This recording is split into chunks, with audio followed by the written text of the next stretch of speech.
Ladies and gentlemen, we have now reached the portion of trial where closing arguments will be given. Since the state has the burden of proof, the state will get to begin and close the closing argument. State, are you prepared to give your closing argument? Yes, Your Honor. All right, whenever you're ready.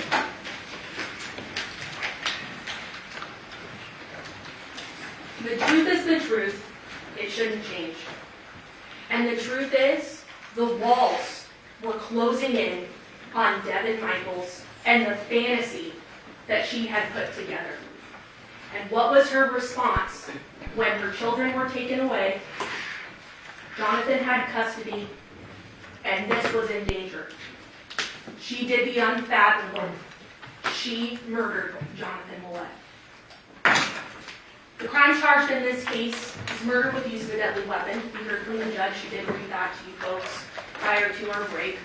So what it is willful, unlawful, felonious, and with malice aforethought, the defendant killed Jonathan Willette, a human being, with use of a deadly weapon, be it a wooden stick and or an unknown object, by striking the said Jonathan Willette with the said wooden stick and or other unknown object, and or through other unknown means. The said killing having been 1, willful, deliberate, and premeditated, and or 2nd, committed during the perpetration or attempted perpetration of a robbery. Let's start with the easy one, the deadly weapon. You heard from the defendant that she hit Jonathan Willette with a stick, and he died. So this is clearly showing that that stick that she described to you is a deadly weapon because it resulted in the death of Jonathan Willette. Now I want to point out something very important that's in your instructions, and it's not something to gloss over. The state is not required to have recovered the deadly weapon used in the crime in this case. So keep that in the back of your mind that we are not required to do that. However, we have the confession from the defendant that that is what she used. So that being said, you'll have your verdict form when you go back to deliberate. So I think it's helpful to sort of walk through that. So based on knowing that there was a deadly weapon used beyond reasonable doubt, we're able then to eliminate guilty of first degree without the use of a deadly weapon, and also guilty of second-degree murder, and guilty of voluntary manslaughter. So all that we are left are those charges with use of a deadly weapon. Let's talk about murder. Your instructions tell you that murder is the unlawful killing of a human being with malice aforethought. Whether express or implied, the unlawful killing may be effected by any of the various means by which death may be occasioned. So let's talk about malice aforethought.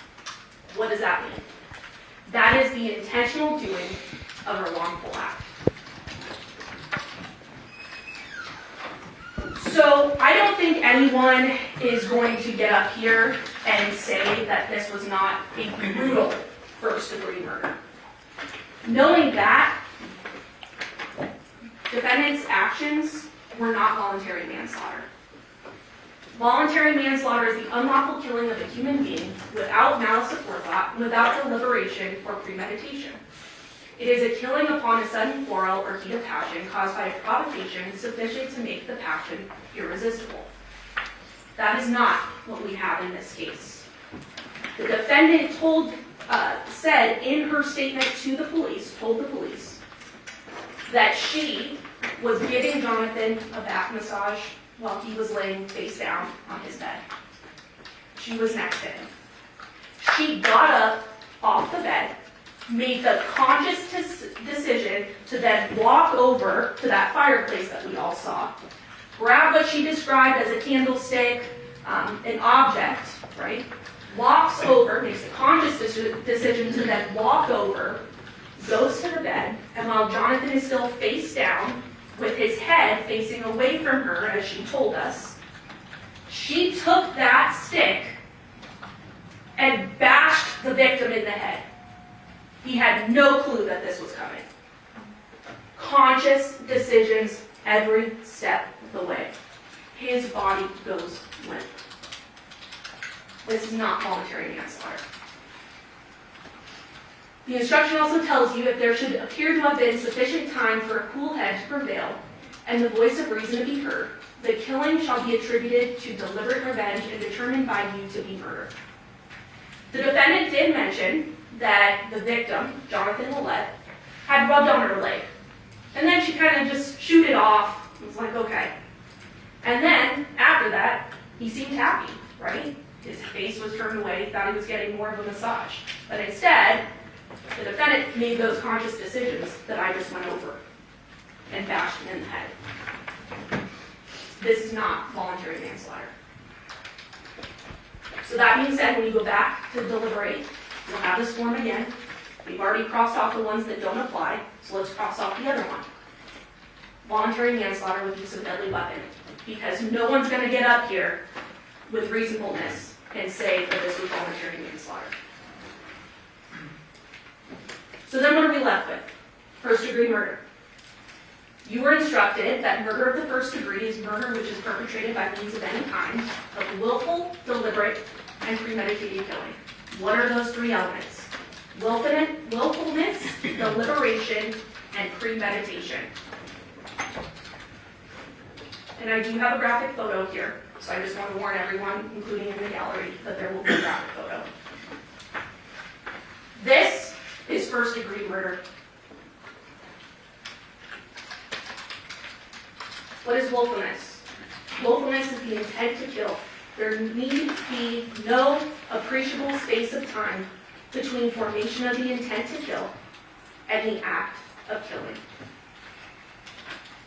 What is deliberation? Deliberation is the process of determining upon a course of action to kill as a result of thought, including weighing the reasons for and against the action and considering the consequences of those actions. This is very important, and I am going to spend some time on this. A deliberate determination may be arrived at in a short period of time. The best way to illustrate this is the stoplight example. So all of us drive to work, we're on our way to work, and there's a stoplight. Sometimes that stoplight turns yellow. And when it's yellow, you're making some conscious decisions at that point, right? Either you're taking the decision to press on the brakes, but during that you're deciding, well, is someone going to rear end me, right? If I just stop on my brakes, right? Is my coffee that I just bought from Starbucks going to fly all over the car, then I'm not going to have coffee at work if I slam on my brakes? Is my purse going to fly off the seat, and I'm already running late for work, so how am I going to have time to put all the items back in my purse so I can walk into work? If I press on the brakes, I'm going to then potentially be late for work. And I've already been written up a couple of times, so this may be the time I'm fired. All of this is going on in your head when you're faced with that yellow light. You're also thinking, well, I obviously can't press on my brakes, right? So I'm going to have to blow through this light.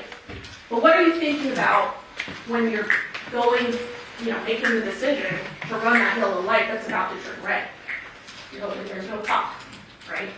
You're hoping that a motorcycle doesn't come out from nowhere and you hurt someone. There's no bicyclist that's just somehow hoping that you're going to stop at the red light because they see that it's yellow. All of these are conscious decisions that you're weighing, and that is all deliberation in a short period of time. We do it every day.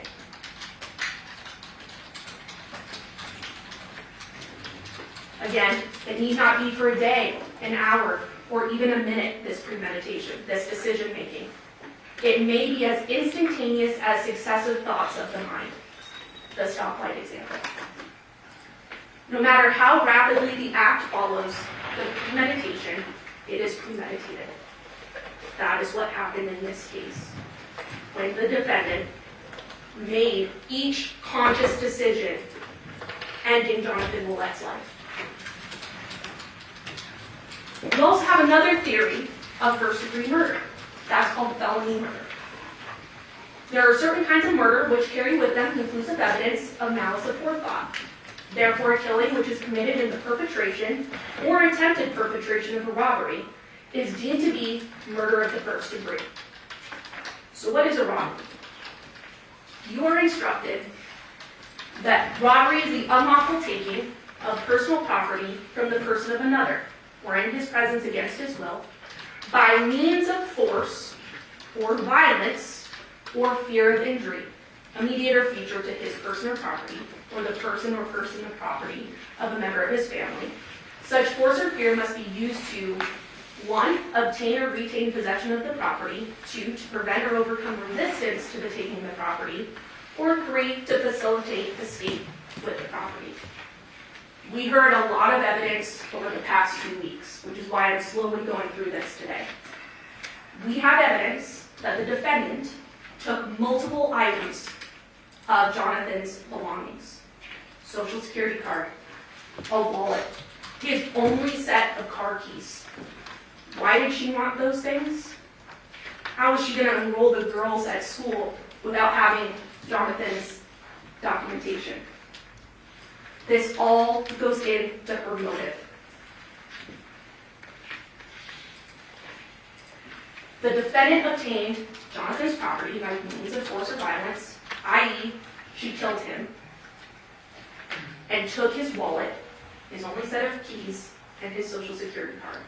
This is another easy one. That being said, you'll have your verdict form.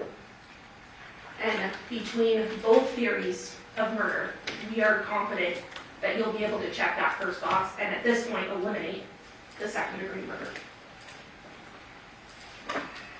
But that being said, any way you look at this case, this is first-degree murder. And this is important to note, because when you go back there, you're doing an important thing. But what is also important is that while a guilty verdict must be unanimous, you need not be unanimous on the means or the theory of first-degree murder in arriving at your verdict. What do all those words mean?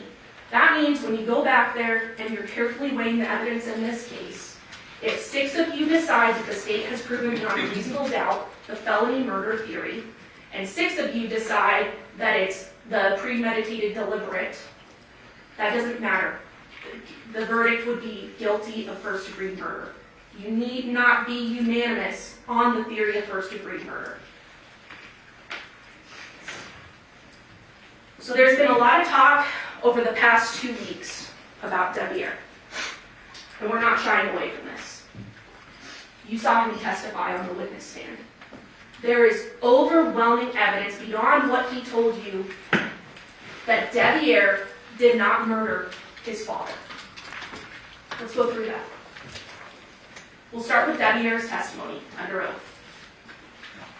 He tells you that he saw his father, Jonathan Willette, at that Porcupine Rim address, the house that he and Devyn shared, briefly on August 6th. You'll recall that he saw his dad in the garage and just went right back inside. They never had a discussion. And he was home at the Porcupine Rim address on August 6th. He told you that he was helping the girls, his sisters, Devyn's daughters, with homework. The defendant, Devyn, tells him that she's going to help John move some things. He goes on about his night. He stays at the house, he watches a movie with the girls, he puts them to sleep. This is what he's telling us.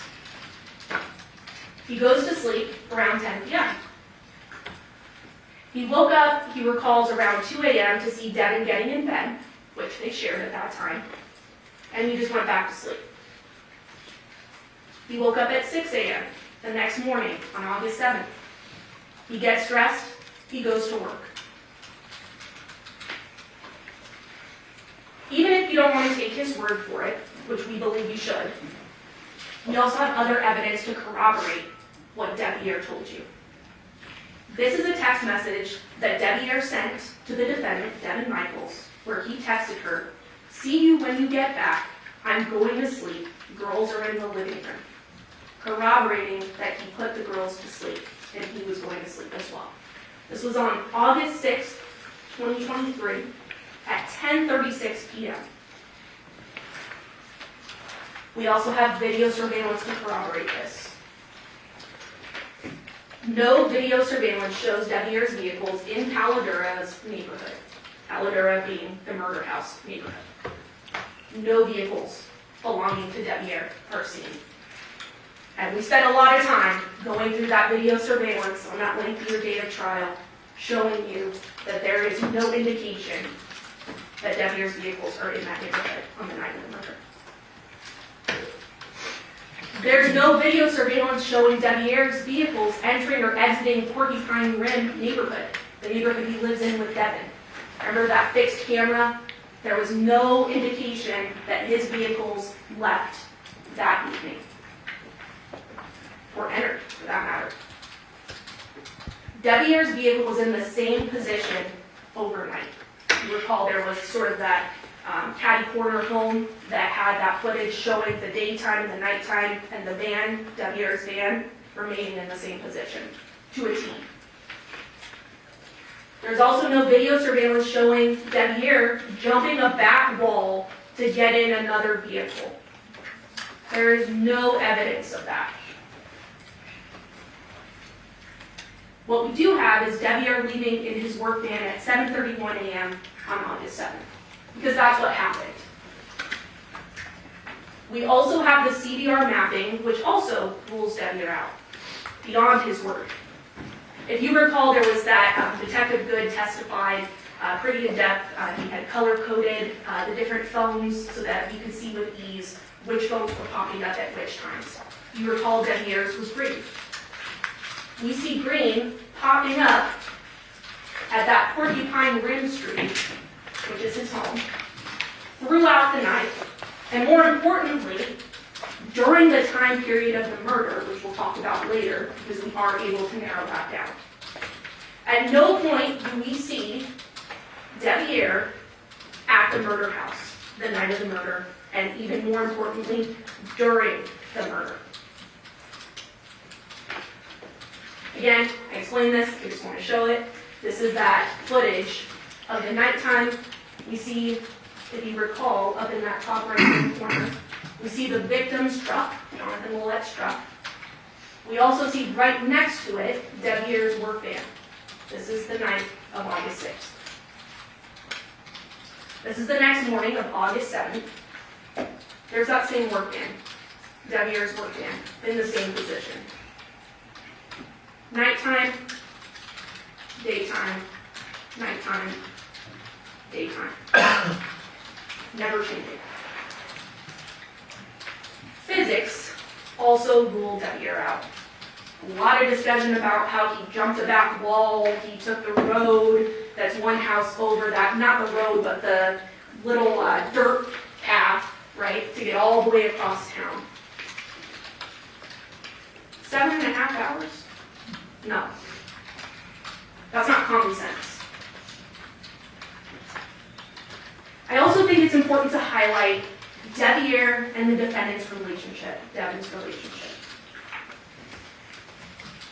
Devyn is a master manipulator, and that is shown through the evidence.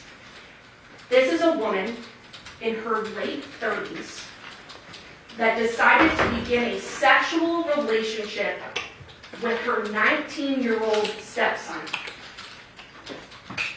who had just lost his virginity. I'm not going to get up here and say that the 19-year-old teenage boy, this wasn't his dream to be with Devyn Michaels, who was an older, more sexually experienced woman. But what I am going to say is that the defendant is the one running the show here. This was her fantasy, and he went along with it. For a while, though. Because remember, he tried to move away to California on multiple occasions, and somehow she was able to spin her web and bring him back. The most glaring portion being when she uses a supposed pregnancy against Deviere to bring him back to Las Vegas. When she threatened him, I will have this baby and tell everyone whose baby it is if you don't move back to Las Vegas. So what does young Deviere do?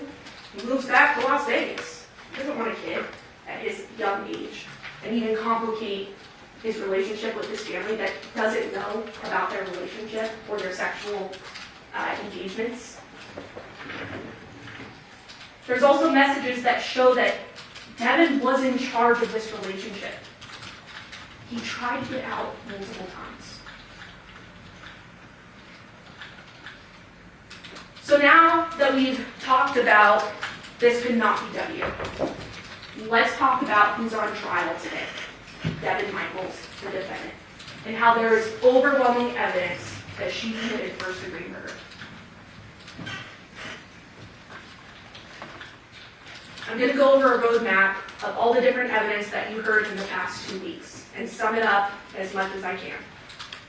We'll start with Yoko and Yoshida's testimony, Devyn's inconsistent statements, so her own words, the scene, the DNA, the burlap, which we heard about today again, CDR mapping, video surveillance, the phone contents, and we'll also talk about the custody case and those witnesses we heard yesterday. I think it's very important to start with the timeline because, as Mr. Giordani said, this one's a wild ride and we have to buckle up. So let me start with the timeline here. The timeline starts August 6th of 2023. Devyn, John, the girls, they're all shopping for the girls' first day of school. At 8 p.m., Devyn arrives at the murder house in her vehicle, and Yoko confirms this. At 8:42 p.m., Devyn, the defendant, and John drive to Devyn's home. At 9:40 p.m., Devyn and John drive back toward the murder home. 10:04 p.m., Devyn and John they get to Chevron. They're there for a few minutes, as we saw, and then return back to the Paladura neighborhood at 10:12 p.m. And that's even confirmed by Yoko saying that she saw Devyn and John, and that's when John began to prepare a meal for himself. At 11 p.m., a person places something in the Nissan Armada, Devyn's Nissan Armada, moves the Armada in front of the murder house. And what's notable about that, and I think it's important to highlight, is it went from being in front of the camera to being out of the camera, but more importantly, closer to the house, right in front of the driveway, and nose to nose with Jonathan's truck, which we see was in the same position the next day based on the surveillance, as well as the testimony from the officers in this case. We then turn to August 7th, 2023. At 1 a.m., Yoko runs into Devyn for about 15 minutes or so. At 2:04 a.m., Devyn leaves the murder home in her Nissan Armada. At 2:39, she's at that CVS drive-thru that we saw the surveillance video for. And then at 8:40 a.m., there is that 911 call from Jonathan's mother when she discovers her son dead. We can then safely say on this timeline that the murder that Devyn committed occurred between 10:12 p.m. and 2:04 a.m. So knowing this time frame, we're able to look at the corroborating evidence.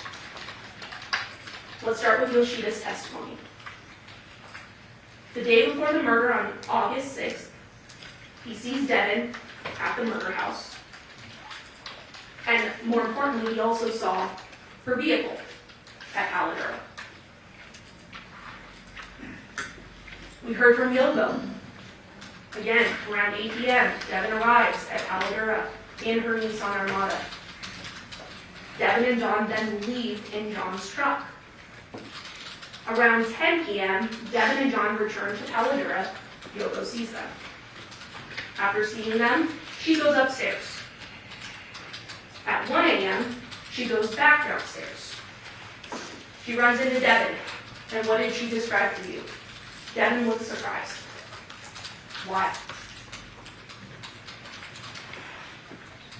Importantly, Yoko also says that the light was on in John's room.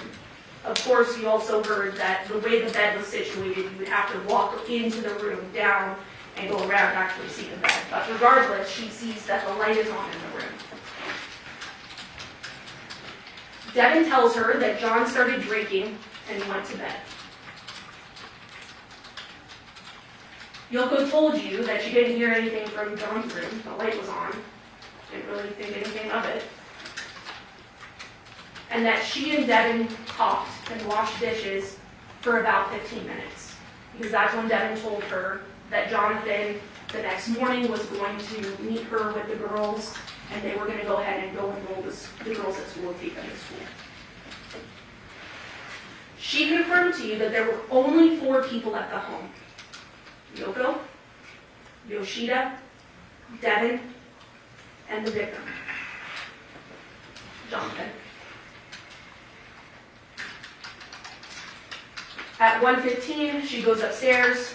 She goes to sleep after having that conversation with Devyn. Around 2 a.m., she wakes to the dogs barking in the backyard. And if you'll remember, that was abnormal. The dogs, when John was asleep or at night in general, were not in the backyard. So why were they in the backyard barking? She also heard a thud.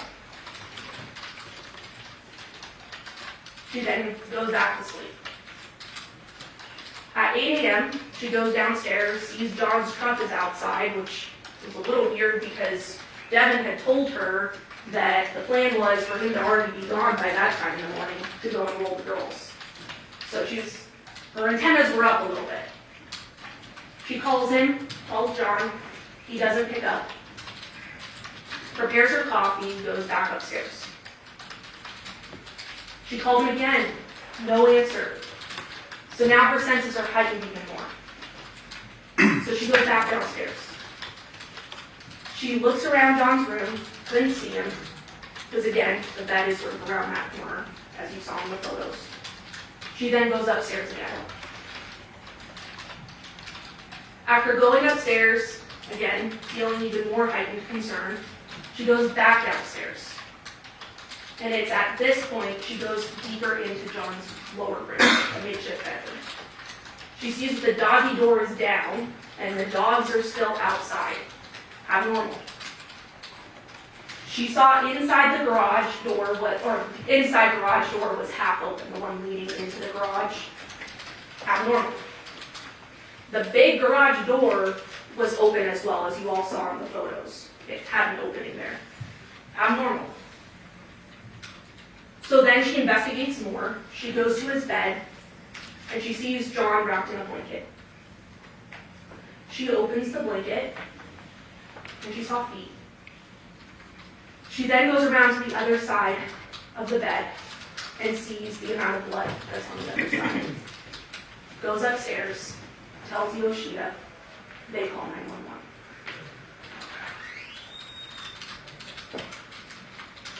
Devyn also made several inconsistent statements. The truth is the truth, it shouldn't change. What were those inconsistent statements? The first one, Jonathan's engagement ring. If you recall in interview 1, Devyn tells the officers, we threw his engagement ring in the trash last night. Okay. Interview 2, threw away John's engagement ring. We kind of made a joke of it, 2 points, threw it in the trash type thing.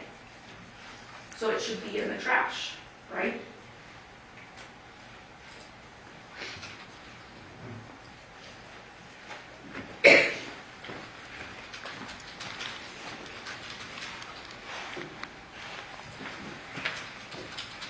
We saw pictures of the trash, of multiple trashes in the Paladura address.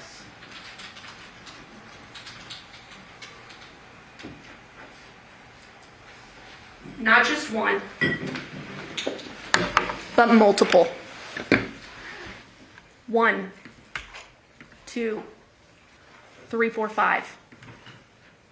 None of them containing a ring that were searched by officers.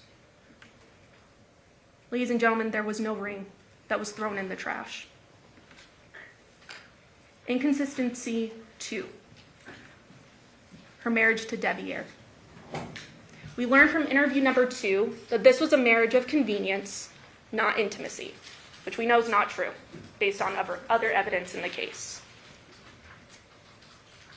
Interview number 3, Her marriage to Deviere is just on paper. Rings aren't significant. Me and Dev haven't been intimate in years. That's not true. Inconsistency 3, the gun safe. In interview number 1, Devyn tells officers, "We took the guns last night, but we didn't bring ammunition because there's no safe at my home for them."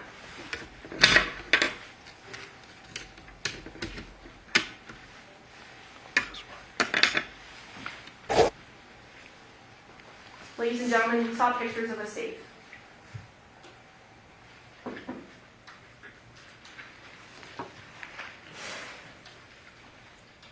There was a gun safe in the home.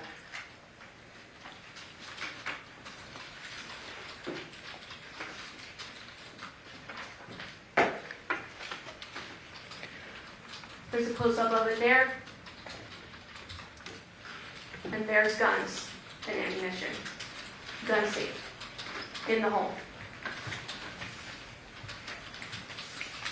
No safe. Inconsistency 4, Jonathan's wallet. In interview number 2, she tells officers, "John lost his wallet yesterday. He leaves stuff around a lot," minimizing. Then we have interview number 3, which is after the search warrant of Porcupine Rim, where they start to confront her with the fact that there's Jonathan's items in there, more specifically his wallet. She tells them, at first, "Nothing of John's is in my house." John's wallet wasn't at his house, so do you know where it is? "No, sir."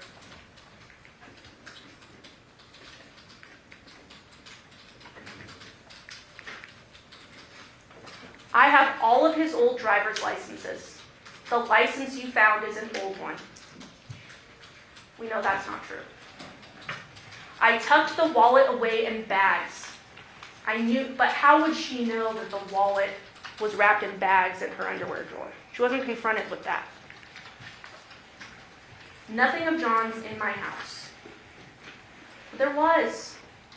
His only set of car keys, his current driver's license, his wallet. And what was found inside her purse? Jonathan Willette's Social Security card. Why would she have those things?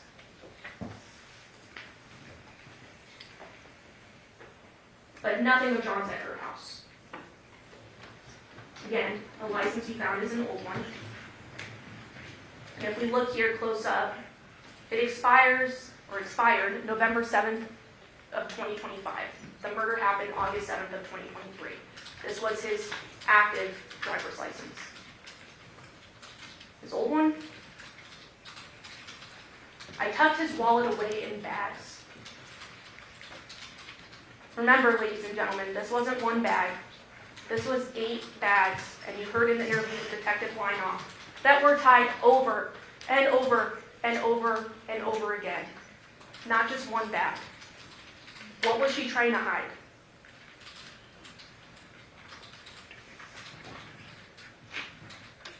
Also, how would she know? Inconsistency 5. Where was John? In interview 1, she tells officers that John was in the garage, awake, smoking when she left. He was smoking when Yoko came down. But remember, Yoko said Devyn told her John was sleeping off his alcohol. So which one is true? She says she said goodbye to him, pushed out a box under the garage, went out the front door. Then the next interview, last thing she did with John was pop his back. He went to smoke. She talked to Yoko. She finished loading. He told her what to take, and that was it. All inconsistent. And not the same story. Inconsistency 6. John's bloody phone found at Devyn's home. There's a lot of discussion about this during the trial because it's important. And it shows that Devyn committed the murder. And why? First of all, she told us in interview number 3 He told me he cut his hand. Okay? He said he was moving a table and one of the parts fell and took a chunk of his hand. She offers this to police. I didn't see it, but I do know he mentioned bleeding on his hand. Very descriptive. Then interview number 3. He must have been smoking and set his phone down. Again, no notifications are found on John's phone, as if someone manipulated it. Because as we know, John was called and texted multiple times, especially when people were trying to find him. Why would he have no notifications on his home screen? That's because the phone wasn't left by John. You know that his blood was on the phone. And we know that it arrived after the murder based on those CVRs. Based on that raw data, we know when John's phone made it to Devyn's residence.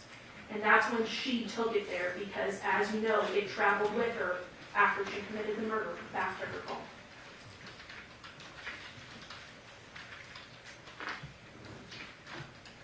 This is also an important one. She tells detectives that it was dark in the room and she couldn't see when she committed the murder. In interview 4, we finally get her confession. She hit him. And that's when we get the details. But she tells us that she couldn't really see what she grabbed off the fireplace because it was dark, but she could see him breathing. She tells the detectives, because they're a little confused by that statement, because she can't describe the object in her very hand, but she's able to see Jonathan breathing. She tells him, well, your eyes can adjust.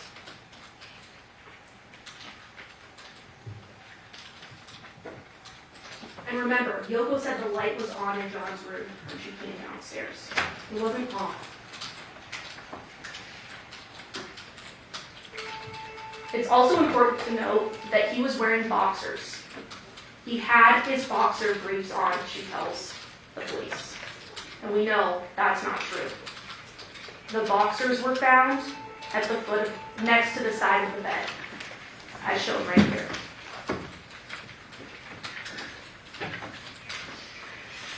She also can't really account for the time after seeing Yoko at 1 a.m. And this one's really important.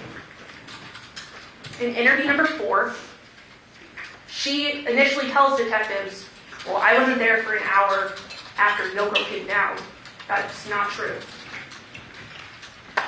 But then she's confronted that, no, there is evidence that you were, in fact, there until 2:04 in the morning.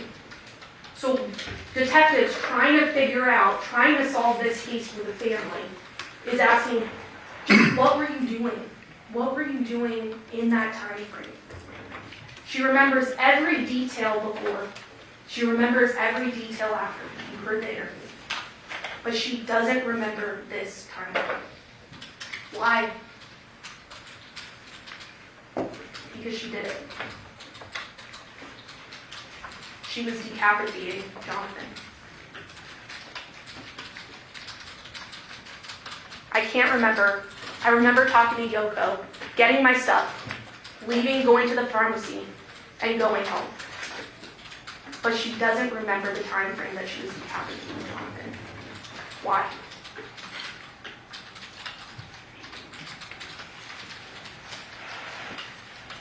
She's told, this has got to be eating you up. And this is why videos are so important. This is her response. This has got to be eating you up. This has got to be eating you up. She's nodding. This has got to be eating you up. This is eating her up. This has got to be eating you up. Ladies and gentlemen, she admitted to the murder. She said in her interview, when she confessed, that she took that object, the stick, the wooden stick, and bashed Jonathan in the head. That is the murder. But there was a head missing, and that was important to the detectives to give closure to the family. So what about the decapitation?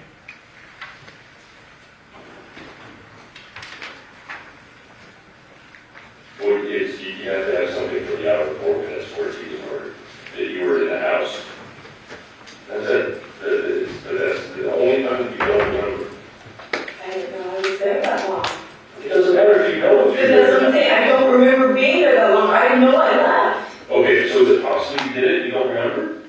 Yes, sir, it is very possible. Okay. Yes, sir. It's very possible. The scene does not lie. Defendant can lie, but the scene can't. So what's the hard evidence as well, in addition to her statements that are inconsistent, other than the confession? As we know, John was found on this bed, and there was blanketing. And we also noticed that there were two blood spots specifically on that sheet that he was wrapped in. One on one side and one on the other, as you can see in that right-hand photo. She rolled him to the edge of the bed to complete the decapitation after she had realized she murdered him by hitting him, as evidenced by the two blood spots that we see there. In that last interview as well, there was a drawing, there was a diagram, there was a sort of a back and forth a little bit with the defense talking about that the detective was the one drawing, but I will leave it up to you to sort of see how that was going down. Devyn drew that line there, and the detective told her multiple times, correct me if I'm wrong, is this where you were, where the X is? Yes, that's where I was. She drew him in the exact position she left him in. There's some truth. The DNA can't lie. We heard that Jonathan's cell phone was found at Devyn's house during that search warrant of the Porcupine Run residence. And we heard from CSA Nicole Merriam, who testified twice, that she swabbed that blood spot right there on the phone, and the testing revealed presumptive positive for blood. It also revealed Jonathan's blood.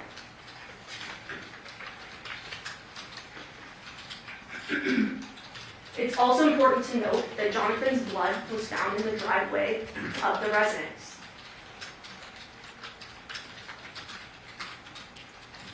We have that marker A, which you can see there, the blood spots with the cone. And we also have marker B, which was that Jonathan's bed frame, where they saw those droplets of blood. All Jonathan's blood. It also is interesting where these blood spots are, because they're in the driveway in the same exact place Devyn would have walked to go back to her vehicle to drive home, as we know occurred at 2:04 in the morning.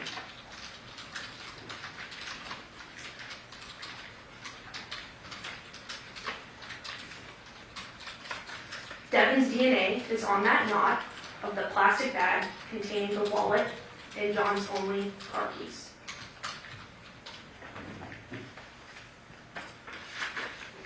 They also tested inside and outside of the wallet, including all the pocket openings. So the inside of the wallet also contained Devyn's DNA. This wasn't Jonathan dropping it in a bag. Why would Devyn's DNA be inside the wallet?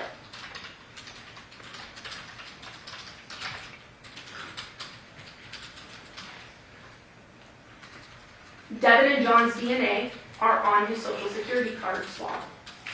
Not shocking that Jonathan's DNA is on his Social Security swab, or Social Security card, I should say. But remember, this is Devyn's bag. You see her wearing it in the surveillance video with the chevron. She also described it to police during one of her interviews. And what's found inside is that Social Security card belonging to Jonathan Willette.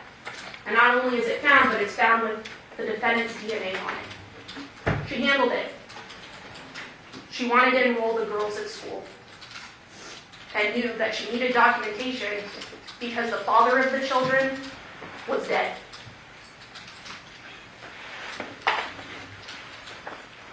We also heard from the coroner, Dr. Yagi.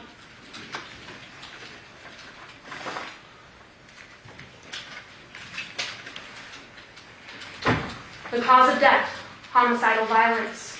The manner of death, homicide. The internal exam, and this is important, decapitation occurred post-mortem. Jonathan was decapitated by the defendant after she bashed him with the stick and killed him. Based on the science. No one's disputing that. Not even Dr. Sims today.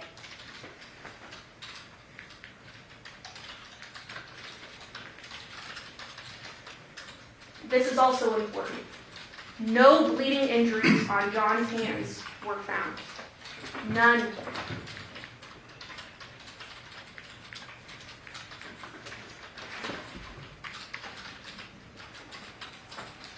She did discuss slippage, which she explained what that was, where, after death, the skin tends to shed a bit in different areas. But again, no bleeding injuries on John's hands. Then we had testimony from Dr. Burns, who passed around those cool exhibits. Cass, I should say. And she explained that there were 2 implements used to decapitate the victim. As you can see in the picture there, this is her annotated version showing that there were 2 implements that were in fact used.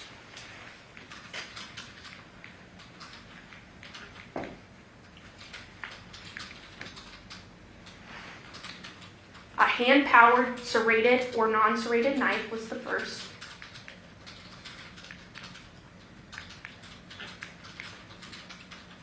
Then a mechanically powered saw, because it's very difficult to cut through human bone. Not only did Dr. Yagi and Dr. Sims agree today, but also Dr. Burns told you that the impacts that she saw on the neck were consistent with post-mortem dismemberment. Jonathan's head was decapitated after he was murdered.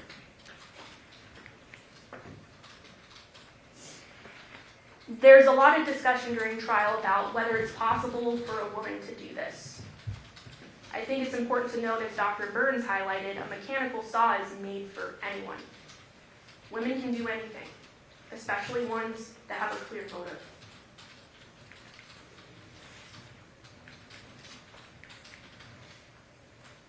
Moving on to the burla. Where was Devyn's vehicle during all of this?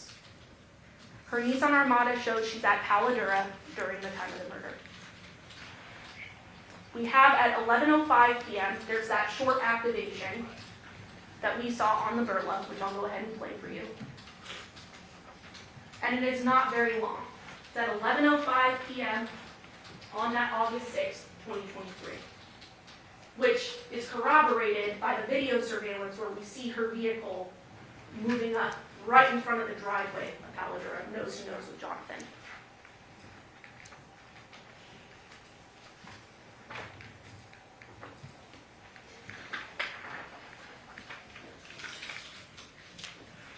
Then we have 2:04 a.m.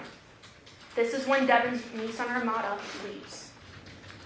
And we saw that in the burla. She goes from the Paladura address, she goes to CVS, then she returns home to the Porcupine Rim address. I won't play this all for you, you'll have this back at evidence. You've seen it during the trial. We also have that call detail record mapping.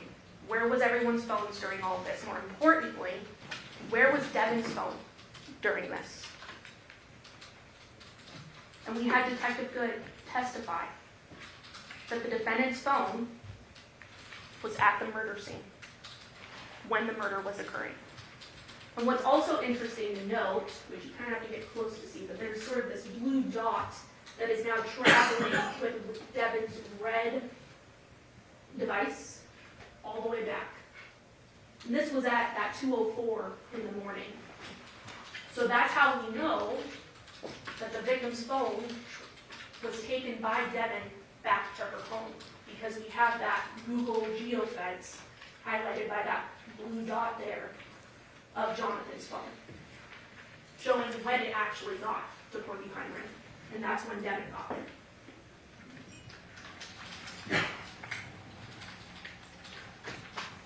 We also heard phone content evidence, which demonstrates Devyn's intent in this case. I worry as much as you probably won't believe. I miss us. I'm glad you appreciate what we once had. We will have it all again, Jonathan says. I want our family back. We gotta do as great as we can for the girls to have a good life. The walls were closing in. We have the video surveillance that was played for you in depth during trial. And there's some important notes from that. We saw how much video surveillance was canvassed in that Paladura neighborhood. There was a point where the detective even said he couldn't pinpoint the address that I needed him to because of all these contacts here.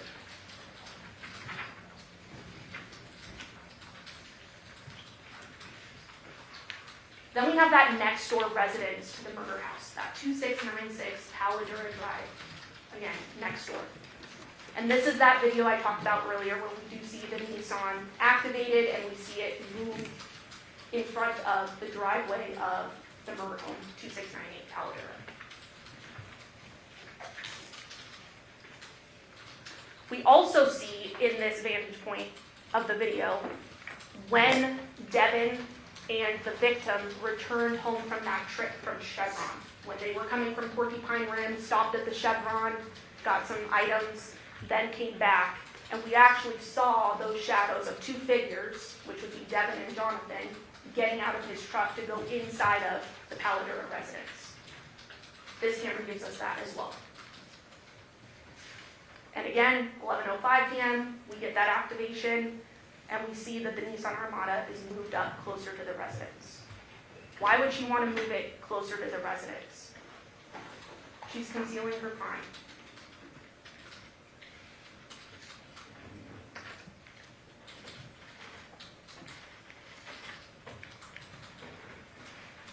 Then at 2:04 a.m., we also get from this residence that the Nissan Armada leaves, putting sort of a bookend on the timing of the murder.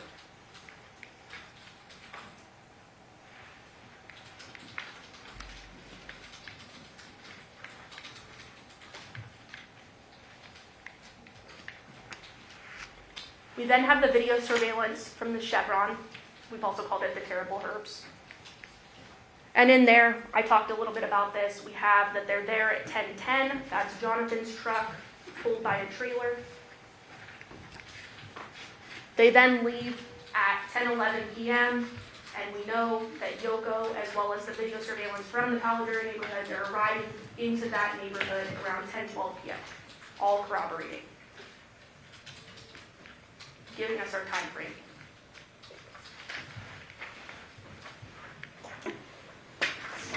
We have the video from the CVS pharmacy, the drive-thru, 2:28 a.m. on August 7th of 2023. This is after the murder, where she's at CVS. Again, giving us a time frame. There's no one in that vehicle but Devyn. You can see with your eyes.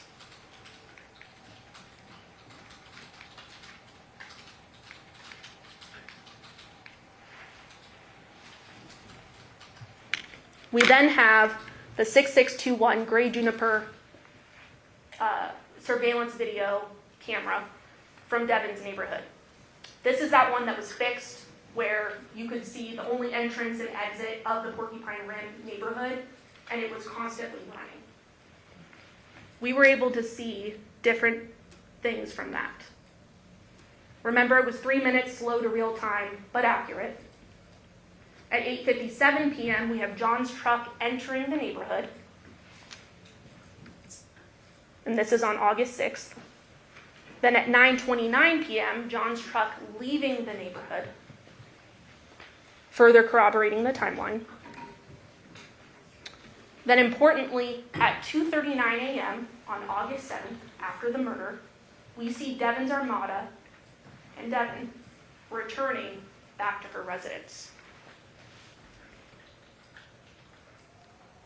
At no point was Devyn or Deviere's work truck or that sedan seen entering or exiting. Very important. We don't see his work truck or any of his vehicles leaving until 7:31 a.m. on August 7th. So now let's talk about Devyn's motive and intent, which is very important to consider. We heard from individuals that knew about the child custody case during this trial. And they told you that Jonathan had been given full primary physical custody of the two girls, Tamea and Jamea. And this happened on October 27th of 2022. So at the time of the murder, Jonathan technically still had full physical custody of the girls. He had something he could hold over Devyn's head. The walls were closing in on her. We also heard from Elizabeth Lemons Woods, who also had worked on the child custody case and sort of the placement of the girls after Devyn was arrested. She meets with Devyn on August 17th of 2023. She wants to tell the defendant, hey, heads up, I just want to notify you, the girls are being placed somewhere else because you're not there, and their father is no longer around. And what Elizabeth Lemons Woods testified to is that defendant then started giving her more information, more than the scope of what the original conversation was supposed to be about. And what I think is notable is that Elizabeth says that throughout the conversation, Devyn appeared that she was trying to cry. Why would you try to cry?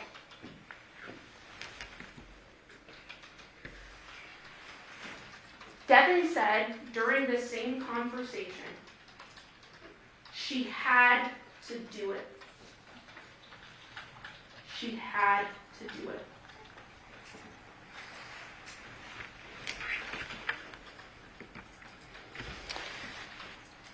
Now, ladies and gentlemen, it's very important, and you're in fact instructed on this, to use your everyday common sense and judgment as reasonable men and women. Do not check your life experience and what you know to be true at the door.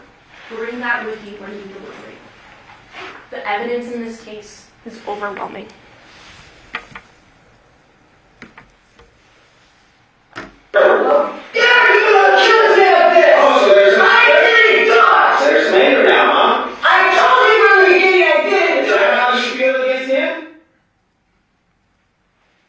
It's hard, and Mr. Giordani hit the nail on the head when he said, buckle up, this is a wild ride. This is unfathomable. But this is what happened. We are confident as the state that having all of this evidence in front of you, that you are going to go back to that jury room and you are going to check guilty of first-degree murder with the use of a deadly weapon, because the defendant committed first-degree murder under both theories: premeditation, deliberation, and also felony murder. Thank you. Okay, Mr. Justice, are you prepared for your closing argument? Yes, Your Honor, thank you. Whenever you're ready. Thank you.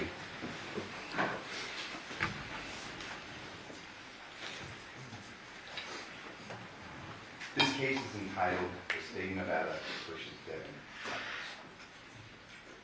Proof beyond a reasonable doubt is the highest standard in the American justice system. It shows an adoption of a belief that we took from the old common law from England, that it's better to let 10 guilty men go free than to wrongfully convict an innocent person. I would also submit to you that it shows a belief and an understanding from the Founding Fathers that very few people have the resources, the opportunity, or the ability to prove their innocence. You've seen that through the course of this trial. You have officers come in, collect evidence, and officers are people. I'm not going to stand before you and say this officer's a bad person. We talked about it through jury selection. But officers make mistakes. People are subject to biases, to confirmation bias, where they reach a conclusion first and then kind of work backwards. And I would submit to you that that is what happened in this case. And our founding fathers understood that.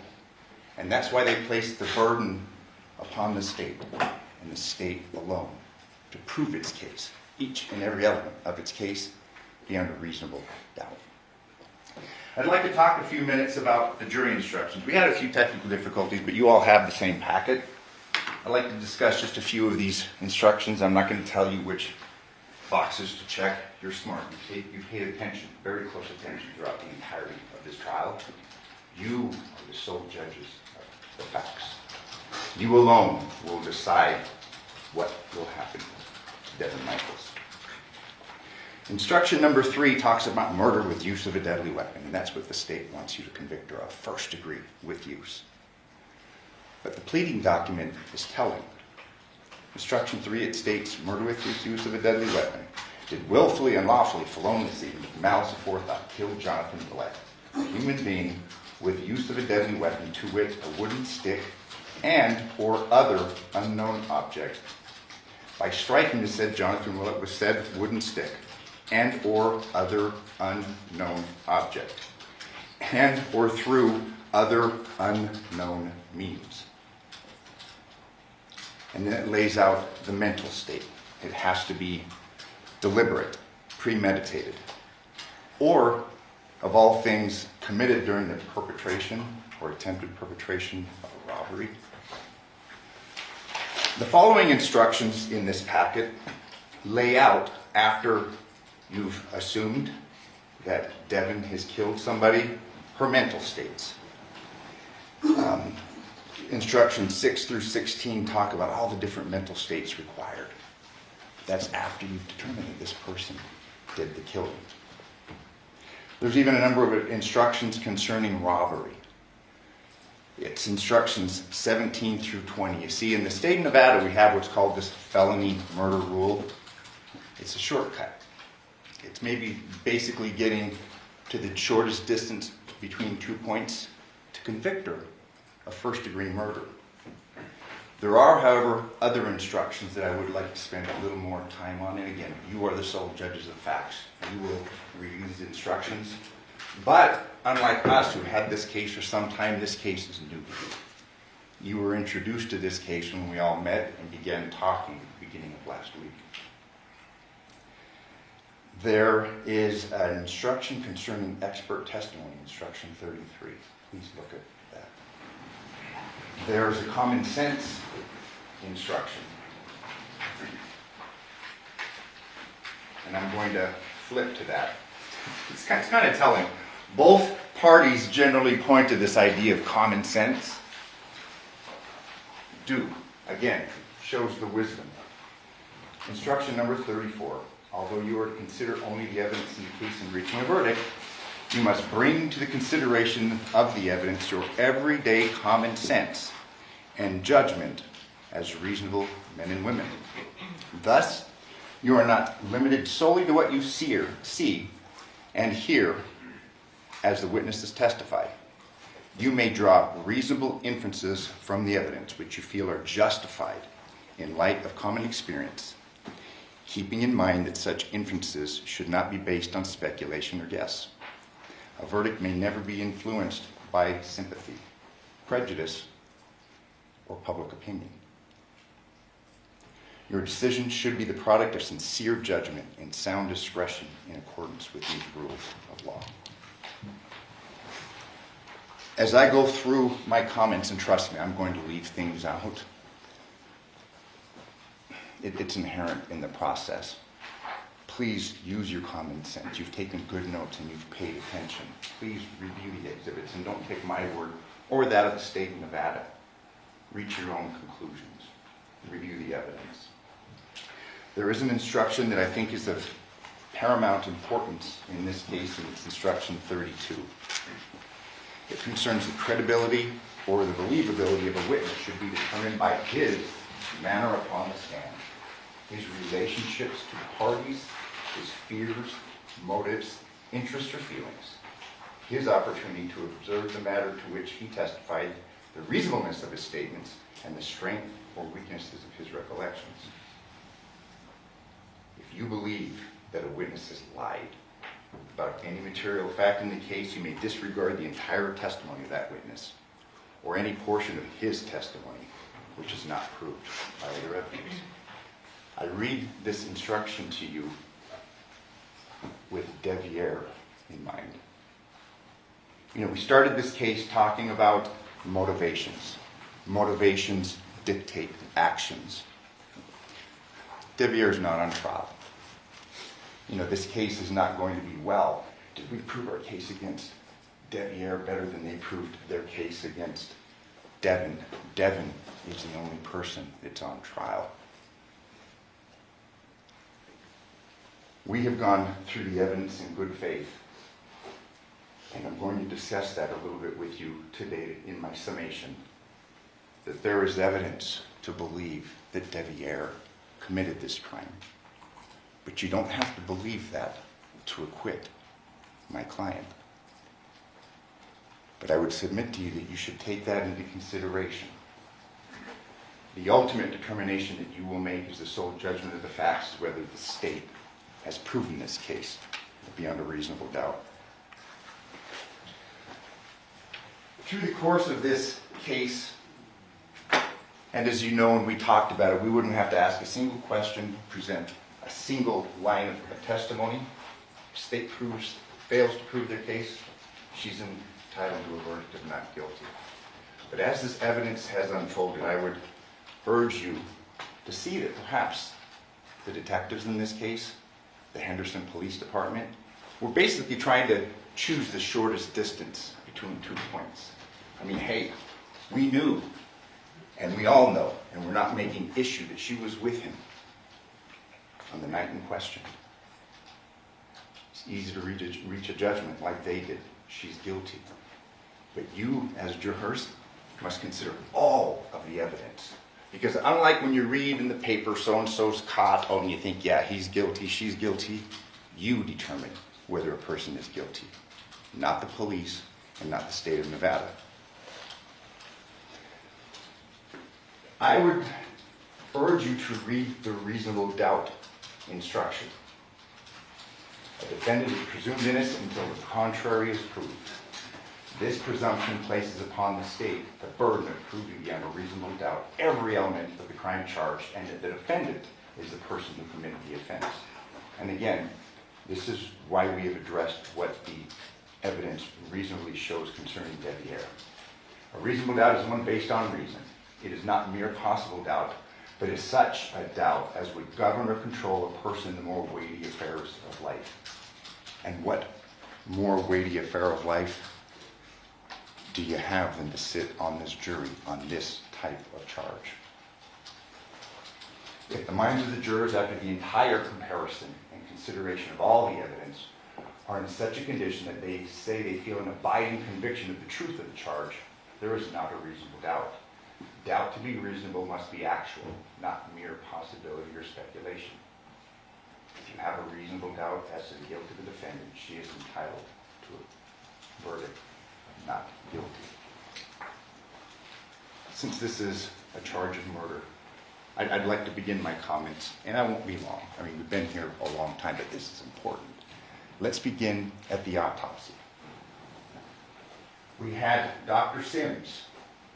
He was the lead coroner here in Clark County for 19 and a half years. You heard his testimony. It wasn't much of a cross because he didn't say much to be disagreed with. We did, however, hear from Dr. Yagi. Do you recall the question that was posed to her? Would you agree with me that a decapitation is difficult to effectuate? Remember her answer? I don't know, I've never done one.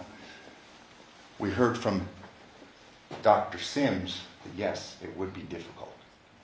It takes a lot. It's involved. Dr. Yagi missed the tattoos. It was in the report. We had Oriental John. That kind of goes to the weight that you should give her testimony and the thoroughness of her examination of the body.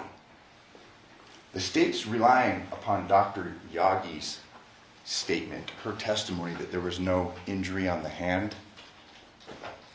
You got to consider the source. Dr. Sims testified that the cause of death cannot be determined without evidence of injury, and he was talking about standard practices. Obviously, these are very suspicious circumstances. In fact, if John was murdered, it's very reasonable to assume, common sense would dictate, that the person that killed him decapitated him. And through the course of this evidence, they have not shown a scintilla of evidence that she was involved with the decapitation. She didn't do it. Determination of homicidal violence cannot be used when in large part that fatty liver or drugs and alcohol are present. He was talking basically about industry standards, what experts in this field collectively agreed upon. And we saw a variation in this case from Dr. Yagi. In this case, we did have a combination of all three. You heard the testimony about 20 times the level of THC, alcohol in the body. 0.02 was the alcohol in the blood, but Dr. Sims testified that that, in conjunction with this high level of THC, would cause a person to be intoxicated. That's important in this case because you will hear testimony concerning her concern, Devyn's concern, about not letting him drive. As you recall, we went through all those texts beginning back in 2018 concerning Yoko's concern. And again, I don't want to speak ill of the dead, and it was no showing of disrespect towards her, but it was an ongoing concern that she had. She didn't want her son driving drunk, and that concern was shared by Devyn. She had his key. She took the key to the house. That's not evidence that she committed a murder. This is extremely important, and there's been a great deal of issue made concerning this video evidence. As you recall, through the course of Deviere's testimony, I read it to you at the beginning of the trial and read it to him, where basically we had a detective, it was the 12th of September, telling him, you're under the radar. We're here to clear you. I mean, when you look at the radar, when you look at this net that was cast, it has so many holes in it. The state would have you believe that both homes were under 24-hour surveillance. It's just not true.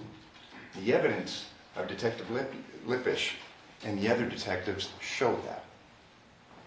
The state expects you to accept representations made by Detective Lippisch regarding the true time of the videos from this residence, and I want to start there. This concerns the state's timeline, which I would tell you flies in the face of common sense, but it's important to take into account how this evidence was gathered. You recall the list of times where the videos that were shown? He supposedly didn't, it was on a neighbor's cell phone. We saw no logs. We saw no indication of the veracity or the accuracy of those times. The state's basing this idea that she's pulling up in front of the Talavera residence and is somehow moving her car at 11:04 to avoid detection. You have to take this detective at his word. And again, I'm not necessarily saying he's lying, but he did a sloppy job of collecting that evidence. And this is the video evidence that I'm referring to.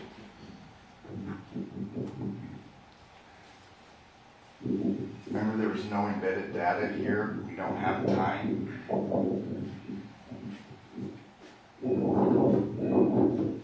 He would have you believe that the vehicle is moved at 11:04.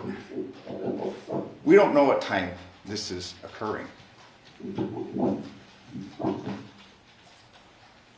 We do know that the vehicle perhaps was moved from the Burla, but we don't know the sequence of events. As you recall, and you will have the evidence, there was various blue lines showing triangles, and we heard that through the positioning of the GPS, you have movement, even if a vehicle is in one place. We don't have specific times, and we really don't know the order of how things occurred.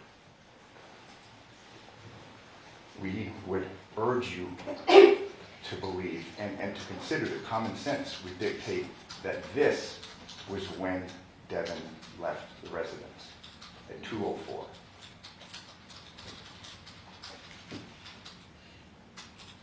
There's going to be a close-up here. You'll have a computer screen. Zoom in on it.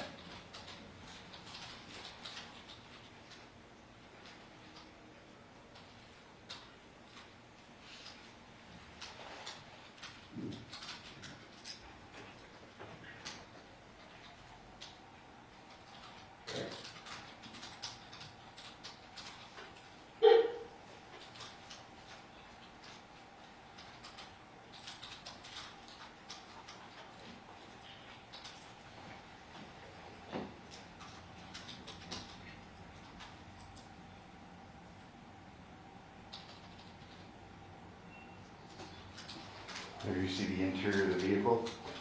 You see Devyn getting in. You see a bag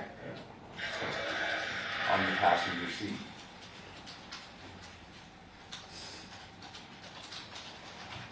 And she leaves.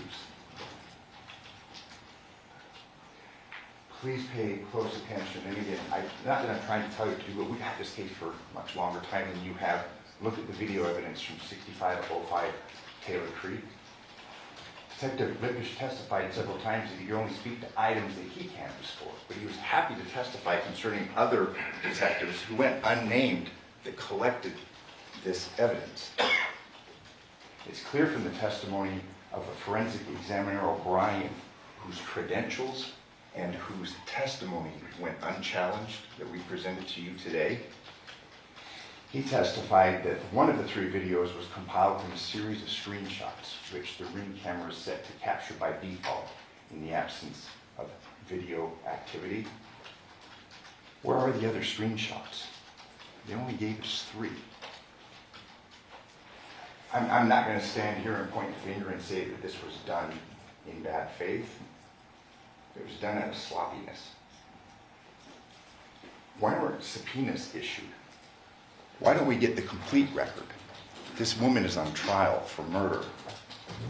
We heard nothing concerning them going to the third-party providers, Ring, Google, other parties. No, they're relying upon the cooperation of neighbors who are living their own lives and who very well may be indifferent to the gravity of this situation.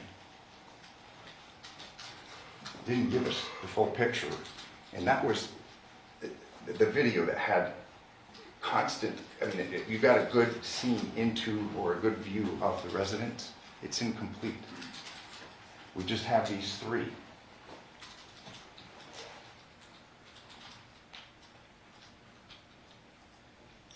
And again, this is at the new residence where it's been referred to. Porcupine here, we've got the truck.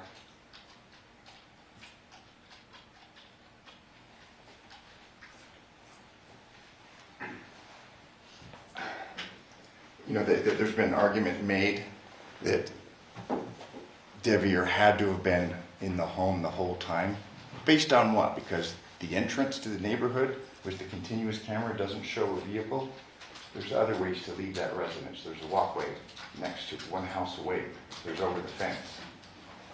This is something that's been discarded by the state, but again, I would submit to you that it goes to what Devyn is thinking. It goes to her innocence. She starts trying to contact Jonathan on the morning of the 7th, starting about 4 a.m. She'd left him. She'd left him at the residence. The plan was that they were going to take the girls to school that morning, and we have evidence, and you've heard uncontradicted evidence that that's what she did. The message she leaves him is concerning the girls' school supplies.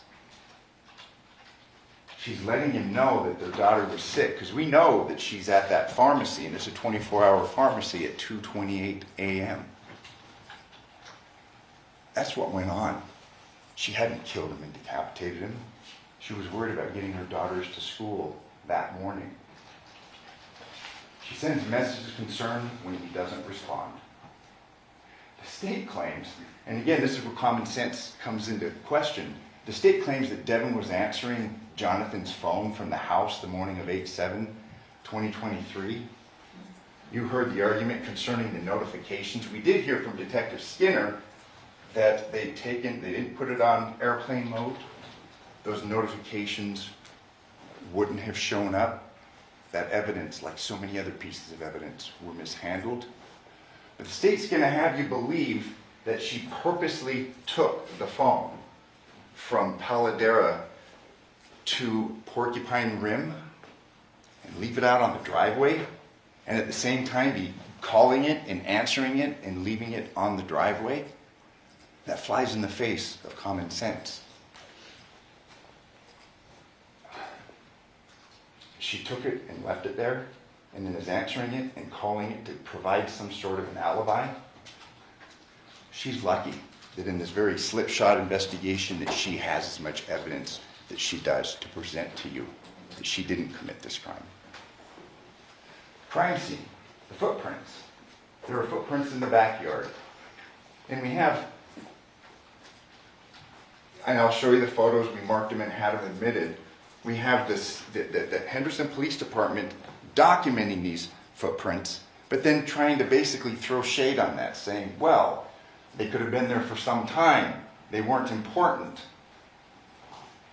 When you look at the photo, you can see that they're fresh. They wanted to argue that they're male or female. They didn't do any follow-up. There was no footprint comparisons to anybody's shoes in this case, much less Deviere's.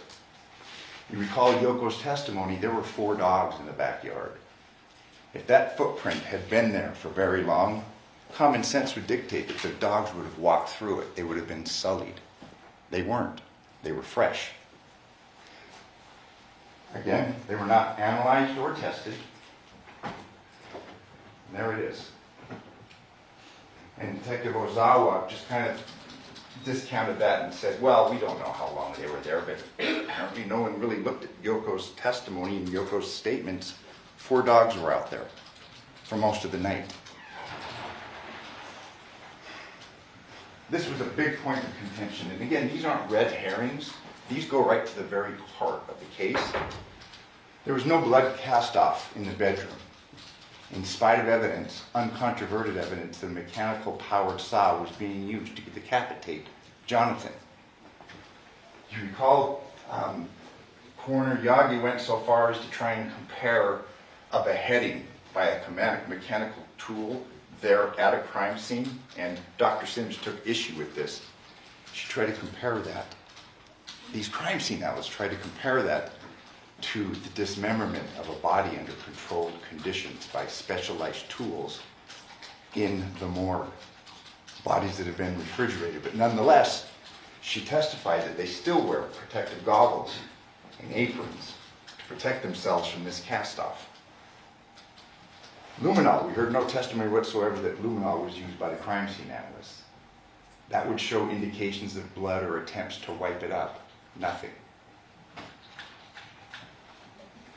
What's clear, and it was kind of laborious at the beginning of this trial, was Yoko's testimony, because her testimony was so crucial to the timing of this case. There were some difficulties with the interpreter. However, I'd submit to you she speaks pretty good English. It was important to memorialize what she told officers the morning of in the 40-minute conversation, as well as what she testified to the grand jury. She testified that she saw Devyn at 1 a.m. and Devyn didn't have any blood on her. If you follow the state's timeline, it's sometime around then, and it's unclear, she's involved in this murder and decapitation. She stated that no gloves were worn by Devyn when she met her at 1 a.m. And you recall the testimony concerning the dishes and the alcohol bottles. And there were some issues concerning Jonathan's level of drinking. 15 minutes. She testified that the light was on. That brings to question the veracity and the reliability of the statements through her multiple interviews that Devyn made to the detectives. There was no blood visible on Devyn's shirt at the CVS drive-thru pharmacy. And thank God that she stopped there. Because again, we have real time. We have real evidence that shows that she didn't commit this crime and not some detective's opinion. There's another issue concerning this, the mixture of ammonia, bleach, the stench. Remember that? We heard that the first responders, that they said that the smell got worse the longer they were there. If we're to believe the state's timeline, this is smoking for 9 hours. That flies in the face of common sense. Ammonia evaporates quickly. And again, your common experiences. The state never, and one of you posed a question to Dr. Sims. Again, it's the state and the state alone that bears this burden. Where was the expert to talk about that? That was important. This case was out of the ordinary. It's clearly gruesome, but because it's gruesome doesn't make that woman guilty. It isn't evidence that she committed this crime. Here we are, 2:27 in the 24-hour pharmacy, and you'll have this. Look at her.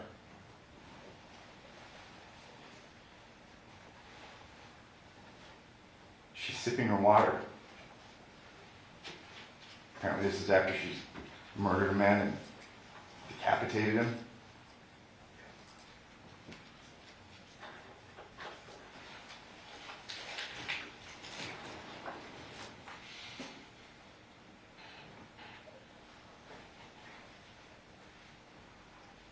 She's reaching out of the vehicle. No marks, no blood, nothing. And Sims testified that this would have been messy.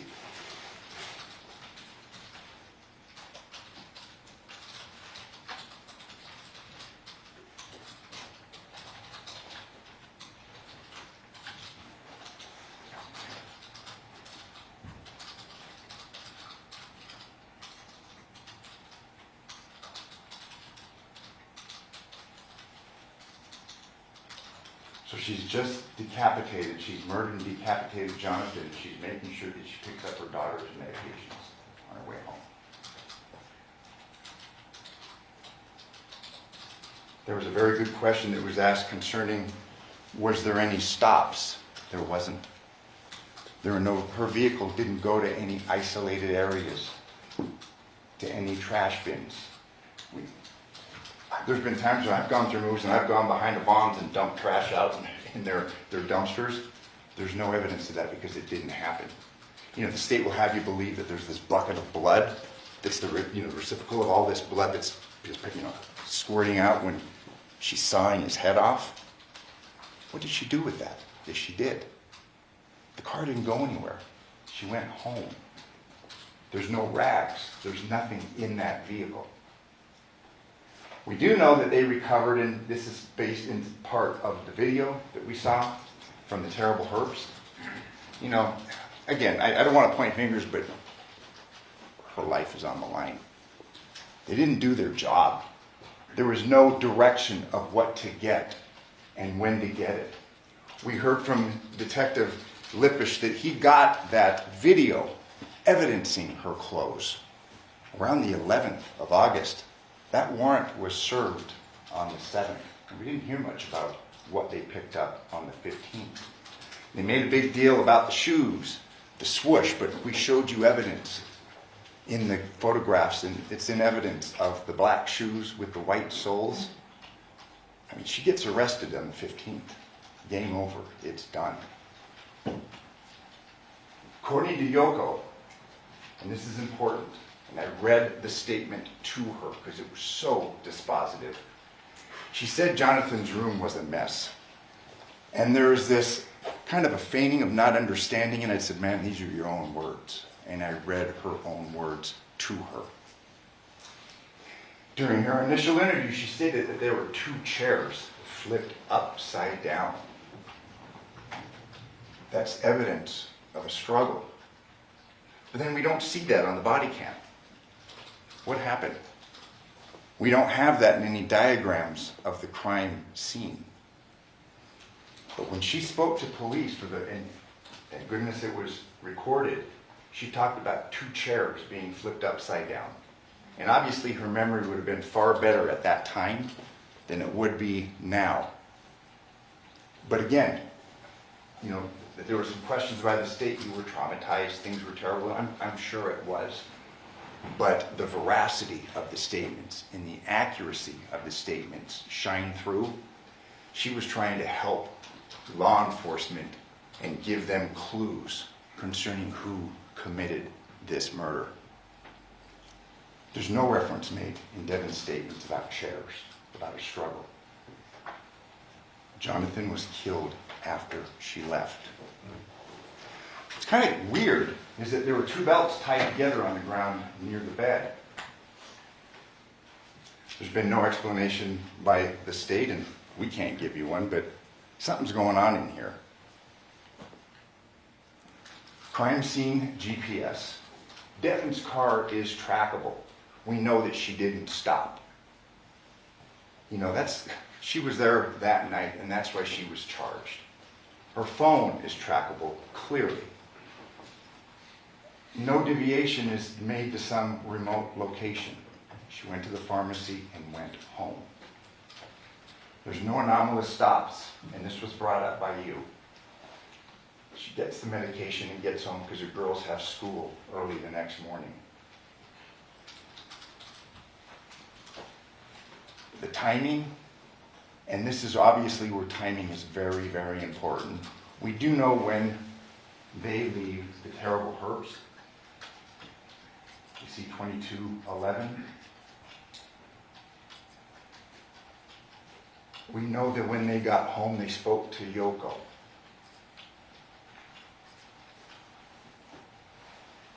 We don't know how long they spoke, but do you recall Yoko's testimony? Her words were, it was a very good day. She'd known for months that they were getting together. They were trying to unite the family. And you know what? No union is perfect. Hey, we all know that. There are ups and downs, but she and Jonathan had a union. You know, the state in their first closing, they're going to get a second one, try and paint her as this devious, manipulative, conniving temptress. But think about that, the flip side, a 19-year-old. You know, when we talk about motive, what drives a person to murder, is it not passion of a young man? His first love that's coming to an end when dad's coming in and moving him, the dad that he said was never there for him. You know, it's kind of an archetype. You know, the father that's killed by his son. I mean, it's in, I believe it's Isaiah 38:18. We've got these Greek stories of it, Oedipus. I mean, there's various variations of that, but it's an archetype. Saturn. It's known, and it's as old as the human condition. Fathers are sometimes killed by their sons, and that's why we wanted to underscore, and we spent a great deal of time in our opening statement, because we didn't know where it was going to go with Deviere, but we knew that they'd had a relationship that had been kept clandestine. Deviere covered for Deviere, and Devyn covered for Deviere.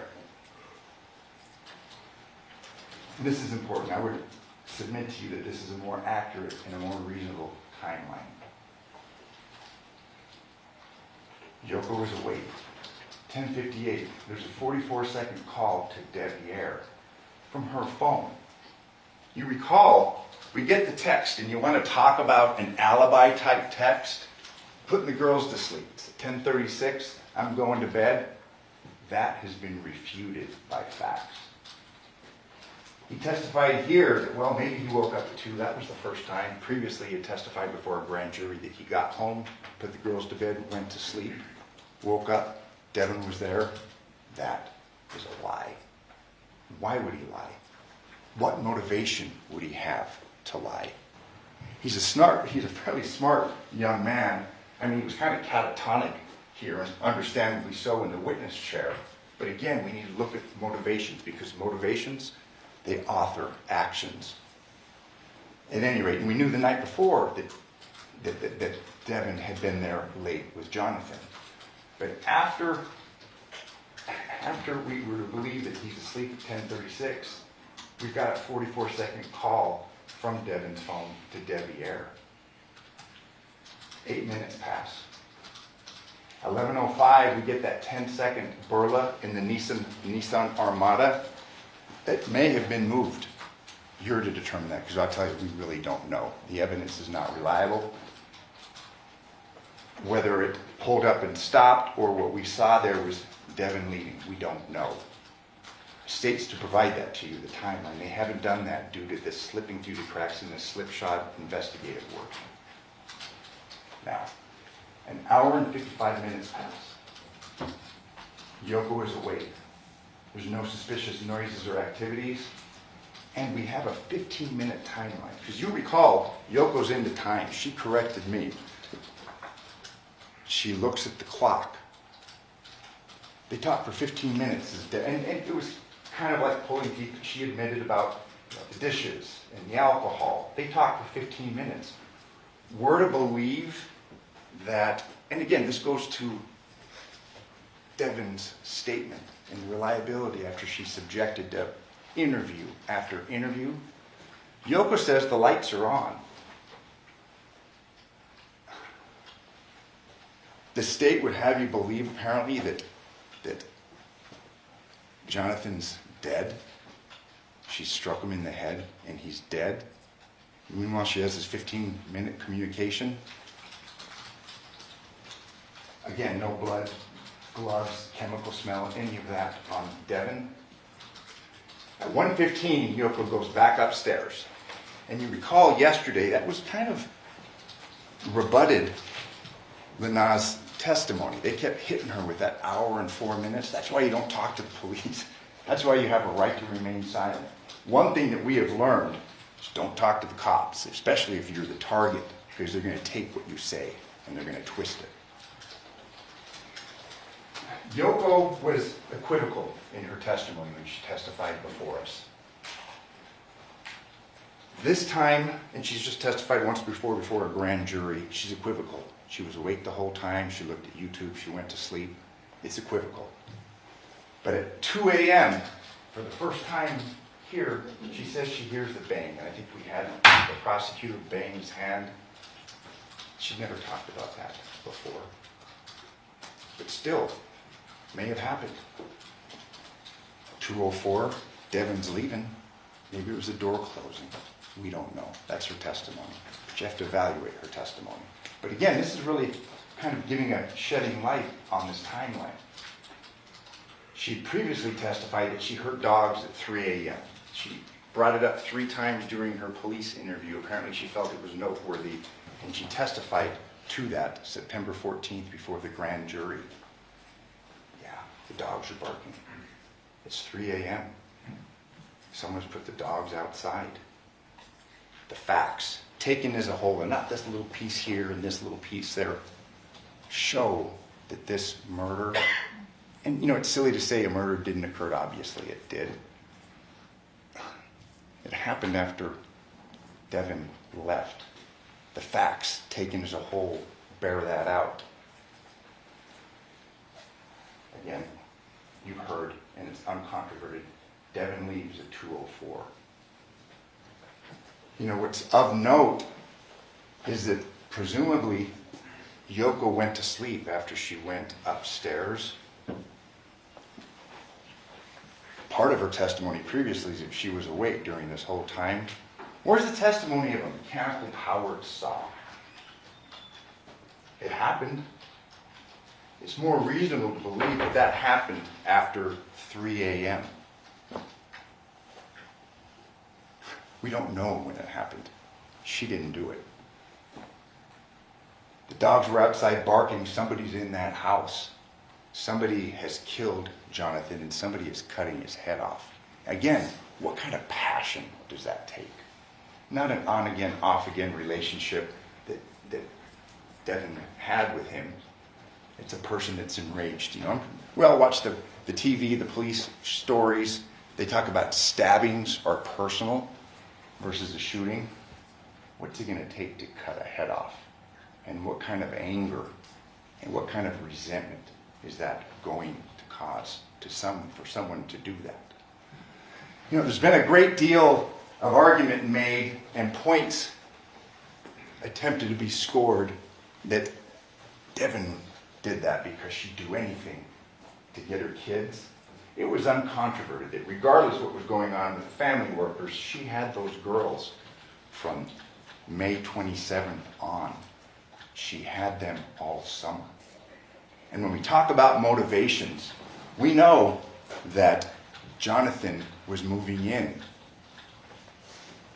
There was talk of marriage. And, they want you to believe that the rings weren't there. Look at this investigation. Look at the photographs of the trash cans. I believe one was Exhibit 68. We have no evidence and nothing to show that they emptied that. And why would they take a picture or preserve a ring? They didn't preserve anything else in those trash cans. It's easy for them to come in years later and say, I didn't see a ring. There was no notations, and they'd go through hundreds of crime scenes. When they were there, when Miss Wilson was there, they were looking for weapons. They were looking for evidence of a murder. They weren't looking for rings, and they're asking you to convict her on this shoddy police work and have you believe that Devyn's lying about these rings when there is no indication that they were looking for rings. This is the state's only evidence that she committed this murder and this decapitation. Because you got to put them together. Common sense would dictate whoever did one did the other. The interviews of Devyn Michaels. I'm going to focus on the third interview. And then have you guys ever had a sexual relationship? Yeah, we had. Okay. And But it's not there now? no, I can't even have sex now. This is important. This isn't something that Devyn is making up. You have her medical records. The time, 12/5/22, vaginal hysterectomy. She's had surgery. She's not having sex. She's telling the detectives the truth.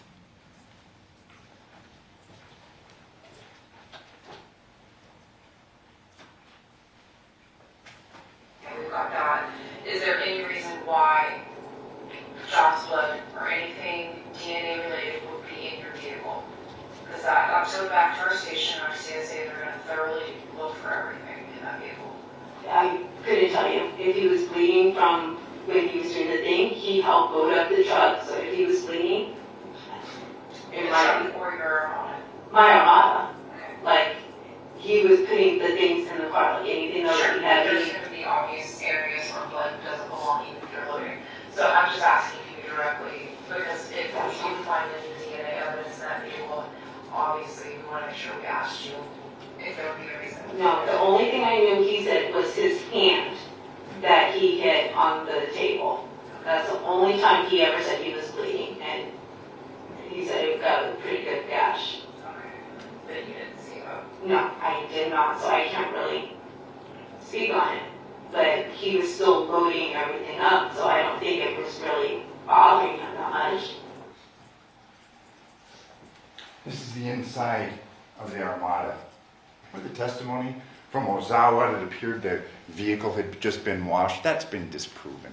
The burla shows that that didn't happen. The location coordinates show that that didn't happen. Look at the inside of this vehicle. I know my partner, Mr. Horvath, had asked Detective Spangler, well, was it very clean inside? I think he made a reference to teenage kids, something along those lines. This isn't well kept. I've seen much worse, but it's not well kept. The important point is we're to believe that there's buckets of blood in here. There's bloody rags. There's a head, a murder weapon, a saw. There's nothing in there. They sealed this vehicle and they took it off. If you're to believe that she murdered and decapitated Jonathan, you're to believe, common sense would dictate that there's going to be some indicia of a crime in here. You're taking buckets of blood because they weren't at that residence. This made reference, and again, nobody understood the significance at the time. Miss Miriam didn't, but there's the table that she talked about. It was a moving day. injuries do happen. You know, we're to believe, again, Dr. Yagi's, the reliability of her testimony. She said there was no bleeding injuries. Well, we've got an injury right there. Whether it's bleeding or not, we don't know. But that's sign of an injury. And remember, this is the same doctor, the same coroner that said John didn't have tattoos on his arms. Big point was made about the telephone. And we're to believe that Devyn is so sophisticated and so cool and so cunning and so informed that she can murder this guy, decapitate him, not leave any evidence, and then drop his phone in her driveway. You know, a more reasonable explanation, it's tired. She's got girls that are going to school in the morning. She's been carrying things, it's late. She obviously brought the phone. Whether it was knowing or not, we don't know. It appeared that it had fallen on the side, and she tries to give an explanation. You recall about the cigarette butts? She didn't know the phone was there. That's why she was calling the phone, following up with Jonathan. She knew he wasn't dead because she didn't kill him. Another thing that was a big point of contention, sometimes little things can have very large implications. Remember the issue about the blood on the screen? Papakostas, the DNA expert, testified that she couldn't confirm that it was blood. There was a presumptive test, but the confirmatory test, and some of you are far more knowledgeable than I am, it was not. She couldn't confirm that it was blood. So then the state recalls crime scene analyst Miriam to apparently discredit their DNA expert in reference to the blood. And this is the entity that's charged with proving this case beyond a reasonable doubt. They're calling a crime scene analyst on a presumptive test to discredit the DNA expert who gave testimony, uncontroverted testimony, concerning the lack of a confirmation for this blood. We know that John's DNA is on the phone. I would submit that it is somewhat significant in determining whether the state's proven his case. Devyn's isn't. It was handled. Maybe there weren't epithelial cells left from Devyn. Clearly, Devyn took the phone, knowing or not, and I would submit to you that given the circumstances and the chaos of a move, she didn't know she had the phone. It's not evidence that she killed him. Just like the key, it's not evidence that she killed him, or the wallet. She's going to go through all this work to leave this, this crime scene spotless or clean and not leave anything behind, no blood, nothing in her car. Yet she's going to drop the phone and then make calls to it. This is what the state is relying upon, this interview. And you recall the tenor of this interview? Please don't just look at one part or another. Listen to the whole thing. The power dynamic. You've got two large men. You've got a woman who they had said, "We Mirandized you earlier today." You have to ask yourself what went on. What happened before this interview? John? Is John over there when you last saw him? Yeah, but he had his boxers on. Okay, he had his boxers on. I don't know, he had his boxers on. His boxers were black boxer briefs. He had boxer briefs on. That's what I'm talking about. When she is getting rid of. Keep looking at that. Take another look at this. This was into the interview, and it was a fairly lengthy interview. She'd had multiple interviews before. We heard in this interview that they had told her previously, that day, about the decapitation. So there's more going on. She knew. It's at 16:01, and it's interesting that the state showed you the exhibit, the one that she supposedly wrote. When you look at the original exhibit, it says handwritten by Devyn Michaels. It wasn't. She drew a line, and that's significant. It was Detective Christopher that wrote that. And again, this is in crises in the crucible of a very confrontational interview, she didn't author that. And I'm assuming that Mr. Giordani is going to stand up when I sit down because he gets the last word. He's going to say that somehow, how could she have known that? She hadn't been shown the photos. This gentleman had seen the photos and he filled in those details.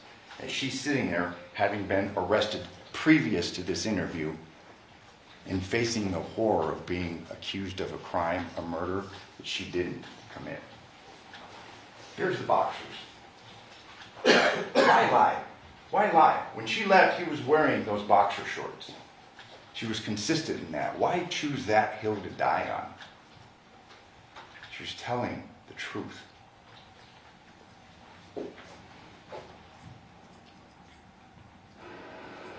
Have you had moments in the past where you Yes. have been stuff where Yes. this happened? Yes, there's things in my past where I cannot remember. And yes, I have talked to my doctor about it. Yes, they're trying to figure out what's going on with me. Yes. Okay, you don't have to tell me if you don't want to, but what is wrong with you that you say that I you're trying to don't be know. hiding? They're testing me now.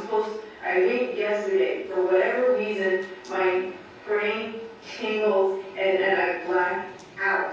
And I literally have it on documentation from the doctor, and they're trying to figure out what's going on with me.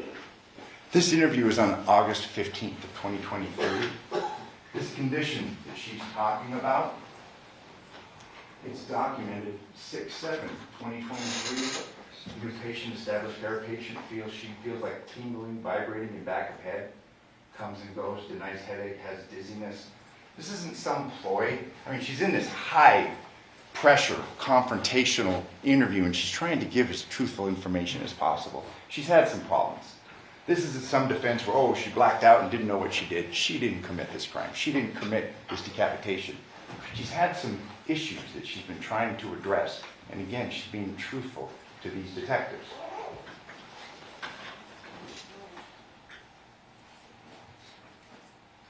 It's confirmed. Absolutely. Your girl are definitely everything you can't even have the audacity to give them closure. Shame on you. That's terrible. Get out of here! Kill me up there! Oh, so there's there's some anger now, huh? I told you from the beginning I didn't do it. How do you feel against him? No! It's not against you.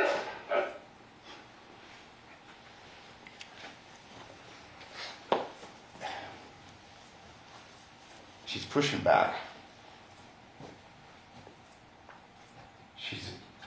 She's been interviewed over and over again. She's telling him, I've told you I haven't done this. What we're dealing with now is a woman that's denying that she committed this murder. You know, it'll be up for you to determine whether she hit him in the head when he was grabbing her leg. She was consistent that he was alive. He was breathing. There's no evidence that she hit him in the head. And again, given this, we know that when people are confronted, they'll try and give something to appease the other party, this power dynamic. She was trying to give. In this interview, you'll read, they threaten. What you do here is going to determine what happens with you and your daughters. She gives a little, but then snaps back and says, I didn't do this. And she's expecting, through all these interviews, for them to pick this up and do their job. But they'd already made their minds up. You heard from Lanai yesterday. In their minds, she was guilty. That's it. And we're dealing with this investigation that you heard from Sean O'Brien, 3%. We're dealing with 3% of the information that was available on those devices. But still, in that 3%, we've been piecing together what really happened.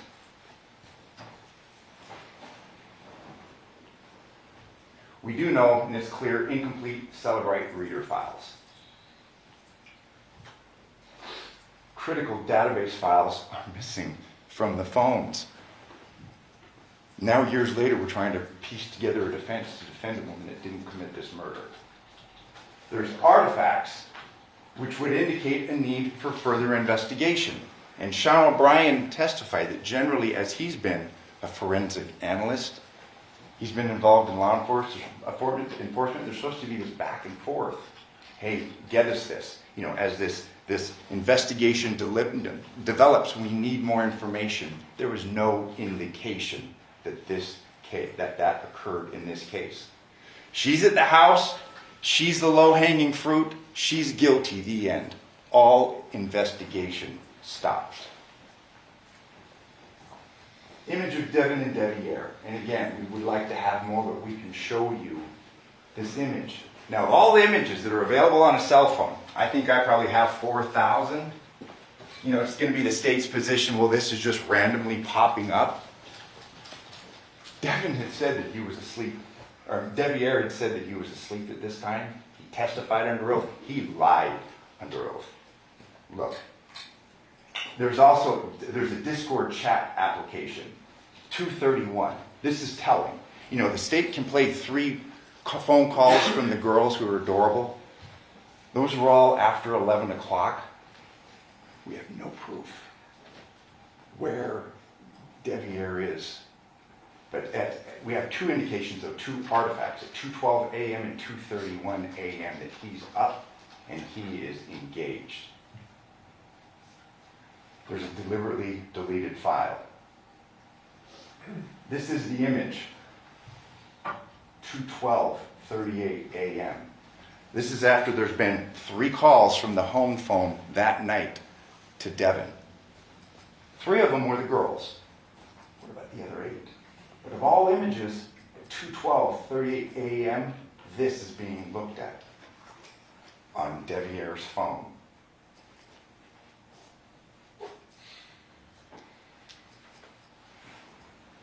Game box. Again, and this is important, this was not preserved, this was overlooked. There's photos, he was a gamer, they had issues. Gamers are on their game platforms and they talk to other people. We have a Discord file, there's a remnant of that. He's using that at 2:31 a.m. in the morning. He's up. He didn't drive his car over there, and again, I can't tell you for certain if he committed this murder. But he could have easily gotten out of the house, and he's not going to walk. He's going to talk to a fellow gamer. We now know that he's up, and he's lied. He's lied under oath. What does he have to lose? I mean, he was able to avoid the motives through the course of this investigation concerning getting kicked out of his house and losing his wife, who he, based upon all the photos, and we didn't have to go through those, you saw them, he was in love with her. But we do, in this 3% that's available to us, we can show you that he was up. Not 1 indication, but 2. And given the nature of that photograph, the multiple phone calls that were made earlier, and now we have this Discord, we have a remnant that he's on an app. It's not too hard to imagine that he went there. Those are the facts. And the timelines. You recall the detectives that for the Henderson Police Department that testified, they set out timelines, but they didn't do a more in-depth analysis. And this is what our analysis, with only 3%, we were able to show he was awake. This was deleted. It's there. I'm not saying that was that night, but that's something that should be taken into account. Headed there now.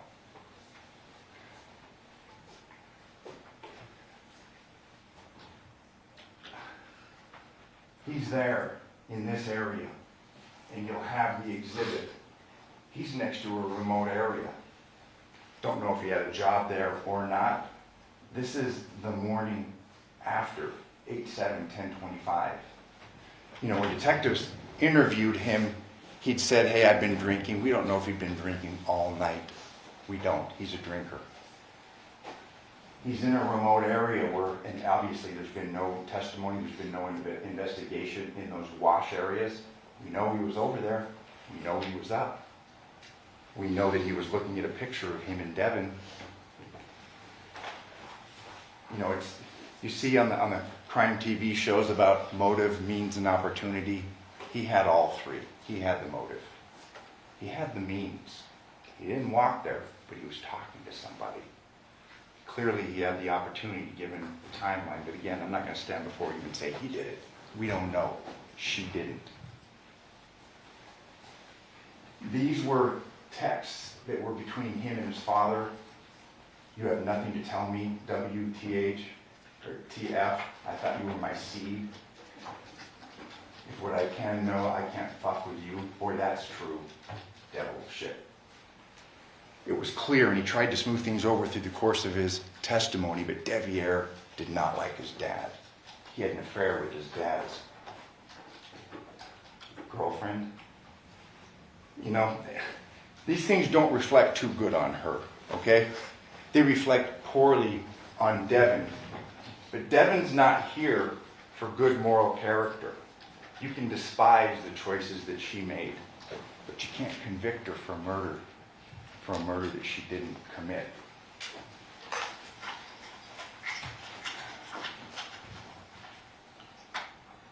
This is their home. The home that he's being kicked out of. Again, there's the walkway down the side. There's a way to get out the back. There's no cameras that were pulled on Rebecca. We don't know. The police did a slipshod investigation. We can't show you him walking away. They didn't collect the evidence, but the motive would point to Deviere. This gun, there was an issue made concerning that. That gun was looked at the afternoon of, I'm sorry, that's another gun. There's guns in his possession. We don't know if that person was shot or not. Jonathan was. The swords, again, we're not trying to throw these things out, but this just shows a conscious indifference on the part of law enforcement in collecting evidence that could exculpate her. Their minds were made up. She was guilty. There's so much evidence here that you can go through and look. Again, thank you for your patience. Thank you for your attentiveness. You know, this is the last chance that we'll have to speak. There's going to be things that I have overlooked, things that I missed. Don't hold them against her. Hold it against me. You remember the movie 12 Angry Men? The jury went through and exonerated that young man. I'm going to ask you to do that, to look at the facts. You may not be comfortable with a verdict of not guilty. She's done some bad things. She didn't commit this murder. She didn't kill him and cut his head off, because those two things are combined. Common sense would dictate that they are. She's not guilty of this charge. Thank you. Okay. Let's talk about reality now. I want to commend my colleagues over here who represented Ms. Michaels first, because they've done an exceptional job. And Ms. Michaels is entitled to a fair trial, like we talked about in jury selection. They've done a good job of coming through and poking as many holes as they can in the evidence, and I commend them on that. But make absolutely no mistake. That woman is guilty as sin. That family deserves justice. Those girls deserve justice. Do not take this lightly just because a real polished defense attorney gets up here and spins a yarn for you. Do not take this lightly. Those people deserve justice. If I were to tell you that a defendant confessed to a crime, described how she did it, everything she said matches the crime scene, except for the part where she minimizes or potentially blacks out the aftermath, you would say, well, that's pretty damn obvious. And some of you were probably sitting there when we played that confession the other day, yesterday maybe it was, or the day before, and go, why didn't you guys play this 2 weeks ago? We could have kind of sped this process up. Maybe you're thinking that. Because we have to show you that the cops did their job and she is overwhelmingly guilty. We wouldn't be doing justice to that family right there if we just played that confession and walked. And we didn't. We put 2 weeks worth of evidence up here to show you Deviere sure didn't do it, and she did. There is no reasonable doubt in this case whatsoever. And I want to address kind of an elephant in the room. You know, Mr. Draskovic just got up here at the very end and he told you those two things, common sense dictates those two things go together. And I kind of agree with that, right? The person who killed him, probably decapitated. But make no mistake, she's not on trial for decapitation. She's on trial for murder. She told you she did the murder. Now, she minimized it. She told the detectives that she hit him over the head and he was still breathing. Of course she did. But she admitted to the act that caused his death. Are we really, as reasonable men and women, going to believe this was a fatty liver or a marijuana overdose? Are you kidding me? That guy was murdered. And then his head was chopped off. And here's the elephant in the room. I don't care if you for some reason believe Deviere somehow snuck out of his home like a ninja, crossed town, and cleaned up the job. I don't care. She's not charged with decapitation. Look at the pleading document. She's charged with killing John. That is it. That is your job. Did she kill him or not? And the answer is absolutely yes. I need to show you a couple instructions because they're important. Bear with me. I know you're probably tired because we all are. But this is too important to just gloss over. This is the beyond reasonable doubt instruction. Mr. Draskovic addressed it. I want to tie this into another instruction. Doubt to be reasonable must be actual, not mere possibility or speculation. Instruction 31, direct versus circumstantial evidence. The top part is really important. I'm going to address that in a minute. But this one down here that's underlined is also important. You must not speculate to be true any insinuations suggested by a question asked the witness. So a question is not evidence and may be considered only as it supplies meaning to the answer. So everything Mr. Draskovic said through the course of this trial was a question, right? It was a question. That ain't evidence. So you tell me what piece of evidence, what single piece of evidence suggests Deviere did this? Not one. Not a one. And when you start accusing an innocent guy of murder, Deviere, you got to think about this for a second. That young man was taken advantage of. And like Miss Griffith said, it's not like he wasn't enjoying it and liking it and into it. No doubt. Mr. Draskovic in his opening statements suggested that Miss Michaels has a history in the adult film industry. Did you ever hear me ask that? No.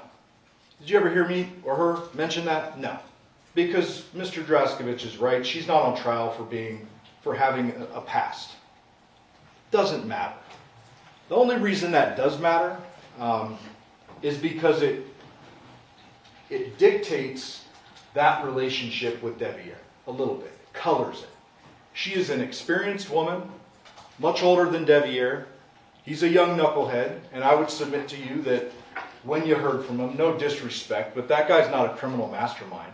He's not somebody who snuck out the back of the house, evaded all cameras, left his phone behind because he was thinking ahead to what he was going to do, somehow made it all the way across town, even though he didn't have his phone to contact anyone. There's no Uber notifications or pickups or anything suggested. There's no calls, no texts, nothing after 11 o'clock. So who did he contact and when? There's no evidence that Deviere was involved in this. None. There's actually evidence to clearly refute it. You heard those voicemails, and we can agree those little girls they're precious, they're adorable. Those voicemails eliminate this alternative suspect, which I will refer to as a scapegoat, because that's what's happening to him. He's being scapegoated, and it's not right. Those little girls said on those voicemails what Deviere was doing. He was knocked out, probably passed out, if we're being honest. And you didn't hear any other voicemails afterwards. You saw more calls from the landline. If Deviere had got up and snuck out Because we know the one little girl is awake and panicking and like scared and where's mommy? She should have been home a long time ago. Where's mommy? Wouldn't there be another voicemail where they're calling going, Deviere left us? Like, really, Mom, where are you? Of course there would. Of course there would be. And there isn't. That's because Deviere was home. And you know that because he texted and he said, I'm going to sleep. He's no criminal mastermind. His phone is at home. There's no evidence his vehicle's left. There is zero evidence that Deviere is involved in any way. Zero.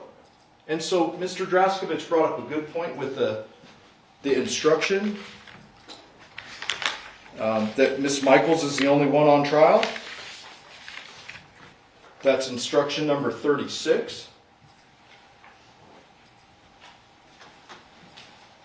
I want you to think about this for a second before you let a guilty person walk. Okay? Think about this. Imagine if I were to stand in front of a bunch of jurors and try to prove Deviere's guilt. Imagine that. That's not what we're doing here. That's not what this is about. But imagine that for a second. Can you think of a single piece of evidence I could with a straight face present to a jury and say Deviere did this? A single piece? Other than speculation and really good questions by a really polished defense attorney? There is not a piece of evidence. I would be laughed out of the courtroom if I tried to prosecute Deviere for this homicide. Because he didn't do it. He had no reason to do it. Go look at the text messages between him and his dad. We included a bunch of them. Did he worship the guy? No. Did he hate him? Who cares? He didn't kill him. There's no evidence to suggest it. He says throughout the text messages to his dad, hey, what's up? You'll see it. There's like years of it. There's 2 years of it. And then those texts that Mr. Draskovich just showed you with the devil shit, I would submit that's a reasonable thing when you learn that your son is having sex with your ex or is married to her. That's reasonable.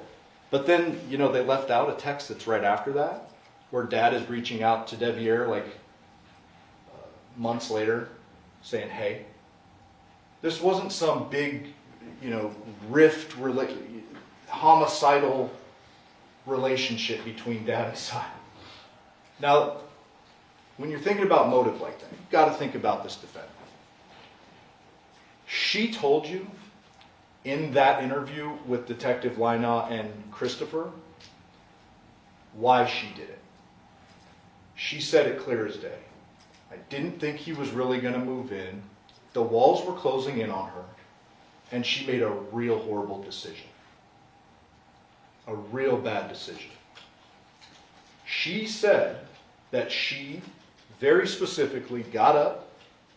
He was down on the bed getting a massage. Got up because she was a little pissed off, I think were her words. Maybe don't quote me on that. Something like that. Walked across the room, grabbed this heavy blunt object, bashed him over the head, and he went limp. That's a confession to homicide. Okay. On top of that, she told a DFS worker, when you're thinking about motive, in the context of losing her children and homicide, specifically, which she brought up, she said she had to do it. She had to do it because that's how she felt. And I'm going to answer or try to answer a couple of unanswered questions for you. We all get this evidence before trial. We're all obviously somewhat prepared. I'm not like tooting our horns, but we're prepared. We know the evidence when we come into this case. There were clearly going to be unanswered questions in this case, right? There's a missing head. There's a missing murder weapon. There's missing implements. No doubt. But think big picture, forest from the trees. Think about reality, right? Criminals ditch murder weapons all the time. Criminals try to cover up what they've done all the time. Just because she ditched the head and therefore the doctors can't confidently say what injury did it, does that mean she gets a reward? Like, does she get to benefit from the actions she took to cover up? Of course not. Does that mean we can't convict her of murder? Of course not. And that is why I asked Dr. Sims those questions earlier. I didn't challenge his credentials. Like I've dealt with him on cases before, as you probably noticed, and he's a smart enough guy. He's very educated, but he's not disputing that a blunt blow could kill a man, right? He is saying exactly what Dr. Yagi said, the decapitation is post-mortem. And you know what he didn't say, which should be very notable for you? That there were other bleeding injuries on the body, including the hand, right? Because there weren't. He didn't say that because there weren't any bleeding injuries to the body except for up here. And that's how we know she did it. That droplet of blood, you can go back and forth about the DNA analyst not confirming it's blood. Well, DNA analysts actually look at DNA profiles. And DNA is in every single cell of your body, including your blood. And so no, a DNA analyst is not going to come in here and say, John's blood was on the phone. She's going to say, John's DNA was on the phone because she's a DNA analyst. That's what that is. John's droplet of blood being on that phone convicts the defendant even without her confession. Set those, two confessions actually, because she told the DFS worker she had to do it. But set those aside for a minute. There are no bleeding injuries on his body, except for up here. The phone left at 2:04 with a droplet of blood on it. That means the murder happened before 2:04. It had to have. Nothing else would make sense. Nothing else would make sense. She, the defendant, traveled with that phone. Okay. So then you got this other big glaring unanswered question. How could someone be capable of doing that? That question, I can't answer for you. Okay? This is reality. It happened. I would submit to you that there is a chance that what she said about that hour and 4 minutes is true. Maybe our psychology major could talk about this. But I would submit to you that she may have been genuinely telling those detectives the truth that she didn't remember chopping John's head off. Because this is beyond anyone's wildest dreams. Violent beyond all imagination. And there is a good chance she blocked it out. That doesn't mean that she walks out the door because she says she can't remember. It convicts her. There is no way she didn't do this. The evidence is absolutely overwhelming. And I need to address a few points because I just can't leave them unsaid, so please bear with me. Mr. Draskevich called into question Deviere's testimony, and I want to bring this back for a minute. I think Deviere is pretty well excluded, but he walked into this courtroom, and I want you to remember that I asked him the question, did we bring you back? We didn't have to arrest you or anything. He came back willingly. He flew here, right? He brought his girlfriend, a little more age appropriate now. I guess he's learned his lesson, but walked in the courtroom willingly with that big old camera and all you strange faces to him. And he sat on this witness stand. He swore an oath to tell the truth.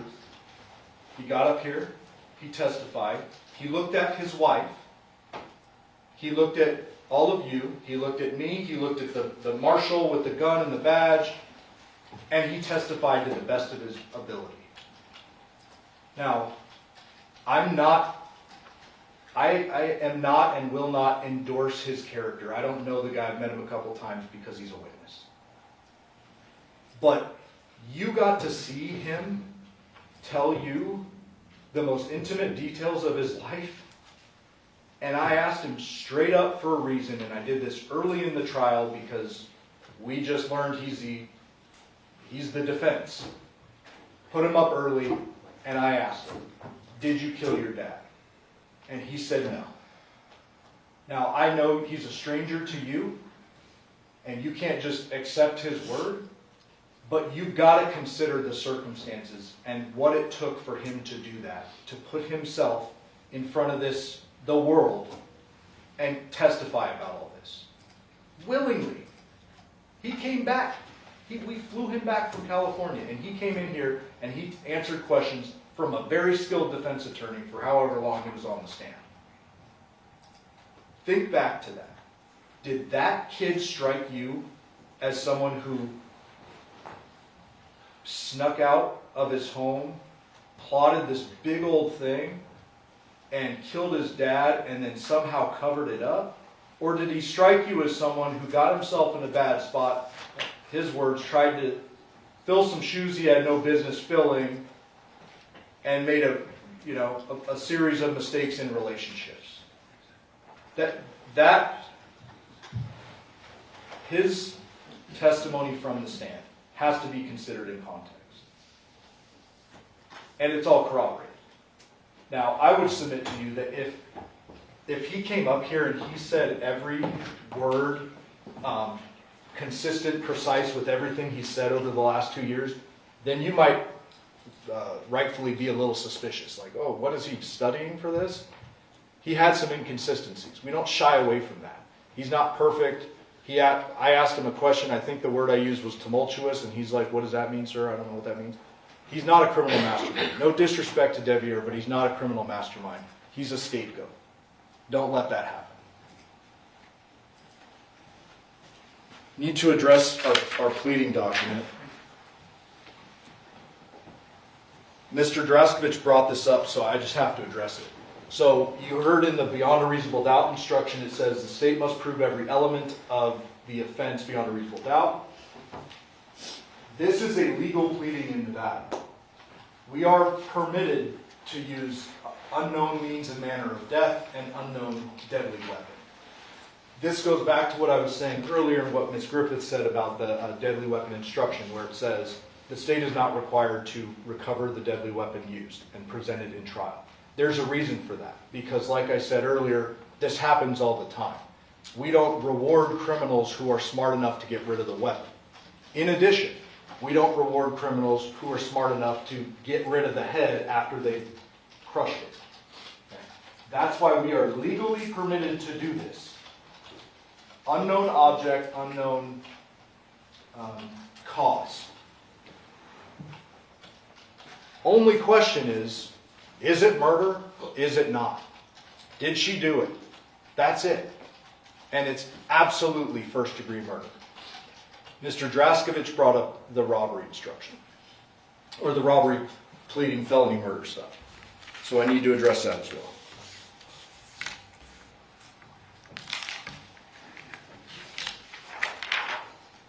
Instruction 18.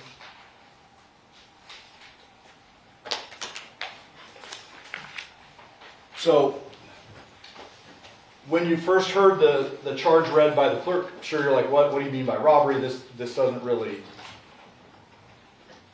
it doesn't really make sense. This doesn't really seem like a robbery, but bear with me a second. Taking property by means of force is a crime. The motive and reason behind it is separate. So yes, she took his wallet, his keys, and his social. We're not saying she took that for its value, right? It's not like the traditional robbery. The evidence says she took that for a reason, and it all comes down to one thing, and that's the girls. She took the Social Security card because she knew she had John out of the way, and she was going to make some changes and live the life that she wanted to live. So it is, by law, a robbery what she did. She killed someone, took their property, but we're not saying that she took the property to take the property. She took it because she wanted the girls and she wanted John out of her life.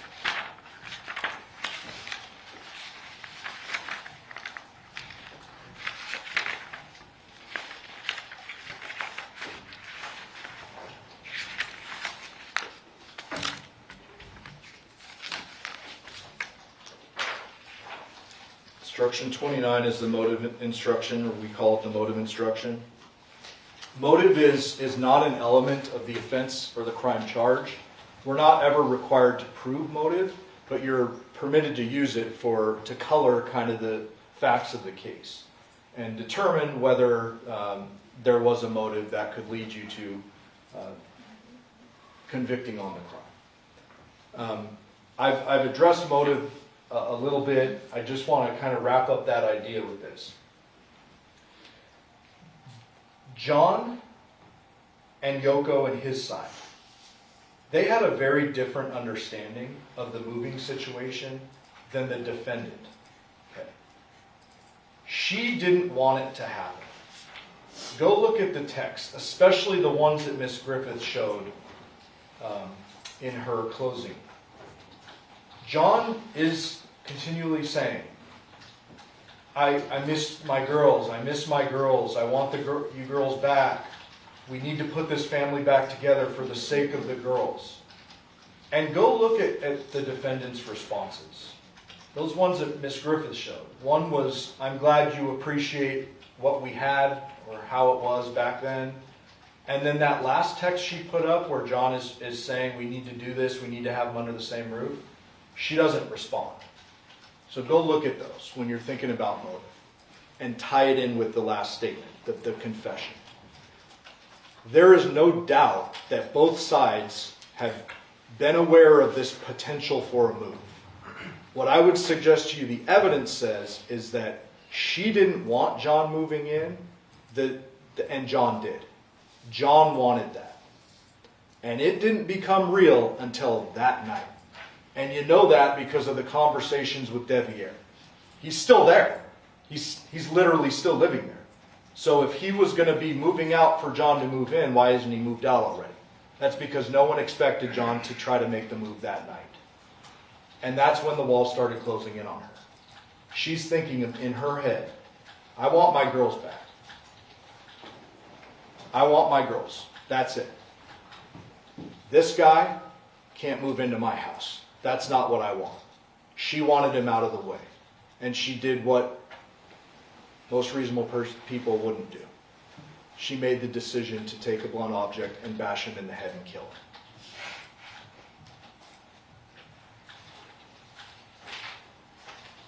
I want to address a few things with the defense expert. Mr. Draskovich showed a couple of cameras and a couple of texts or activity, 212 and 230. One's a Discord, one's a photograph. Remember what their own expert said. That wasn't active activity. That could have been background activity. It could have been active. He can't say that. So whether Deviere woke up and activated his phone at 212 or 230, well, that just tells you he's still at home. And if it's just background activity, then who cares? Either way, it's not good for the defendant because it rules out Deviere. It's either with his phone or it's a nothing burger.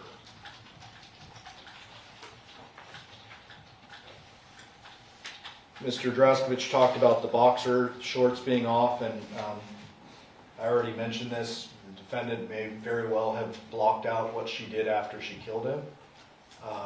And whether she took the boxers off or not doesn't really matter. It's probably very likely that he was naked when they were having this massage situation, but the boxers being on scene have no real import in this case. Mr. Draskovich talked about the CVS pickup, and I got to address that. So he said, and he showed you the video, there's no blood on the defendant in that drive-thru. Now, we all watched it together. I don't see any blood from here up from what you can see. But do not forget, that shirt was never recovered. Neither were the shoes. Now, I'm not arguing to you or suggesting that I know what the defendant was wearing when she decapitated him. She could have been naked. She could have put John's shirt on. She could have changed her clothes, a number of things. But what I am telling you is that white shirt, from here up, maybe no blood on it, but it's never recovered, so we don't know if there's actual blood on it. Mr. Draskevich asked you a question, and I need to provide an answer. He said, is that a woman picking up this medication for her girls that's just done this, has the wherewithal to have just done this and go pick up medication? Yes. Yeah. That's reality. You heard the voicemails. The little girl was saying, you were going to get my medication. I'm not saying that the defendant is a bad mother. I will not say that. That ain't right. She took her children's father away. That's a bad thing she did. But did she care about her girls? Obviously. She stopped to get medication? Obviously. That doesn't exonerate her in any possible way. And neither does the post-homicide messages she sent to the victim's phone in the early morning hours. There is two very real explanations for those messages. Number one, you already know the extremes she went to cover up what she did to his head. She took it. That's extreme. She poured chemicals. She took a bunch of stuff from the scene, probably a towel too that was on top of him when she did the chopping. It's not outside the realm of possibility that she sent a text and made it look like she thought he was alive. That's certainly not unreasonable. The other explanation, as I've intimated to and pretty much said directly, is that she doesn't remember the real bad stuff, and legitimately in her mind, he was still alive after she hit him. Because from then on, she blocked it out.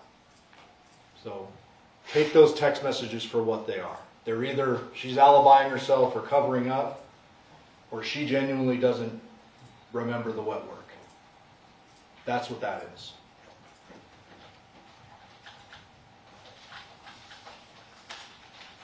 I have to mention the timing of the big confession, not the one to the DFS person, but the big confession.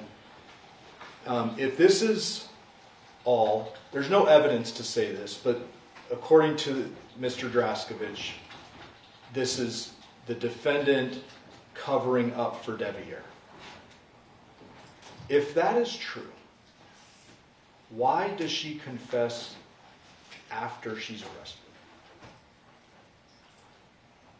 Right? She's already been arrested. Deviere's gotten away with it. Why does she confess after?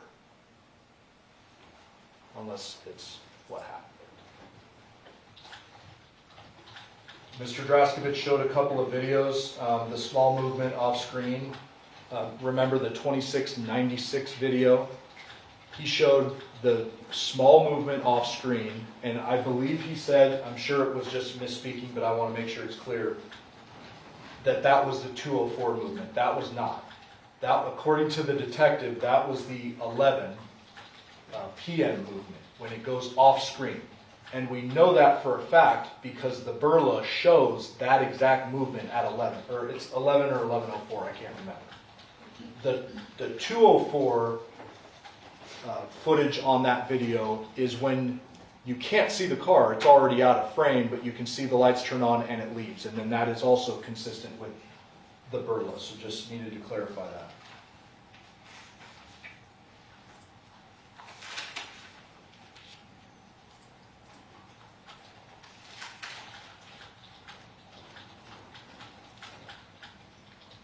I want to briefly address the girls. So, you didn't hear from them in this trial. You can probably imagine why we wouldn't want to put them through anything more than what they've been through. I would just ask you to, that's my decision. I live with that decision to not call them. But I would submit to you that you heard everything you needed to hear from the girls in those voicemails. Deviere was home. Deviere was asleep. That's it.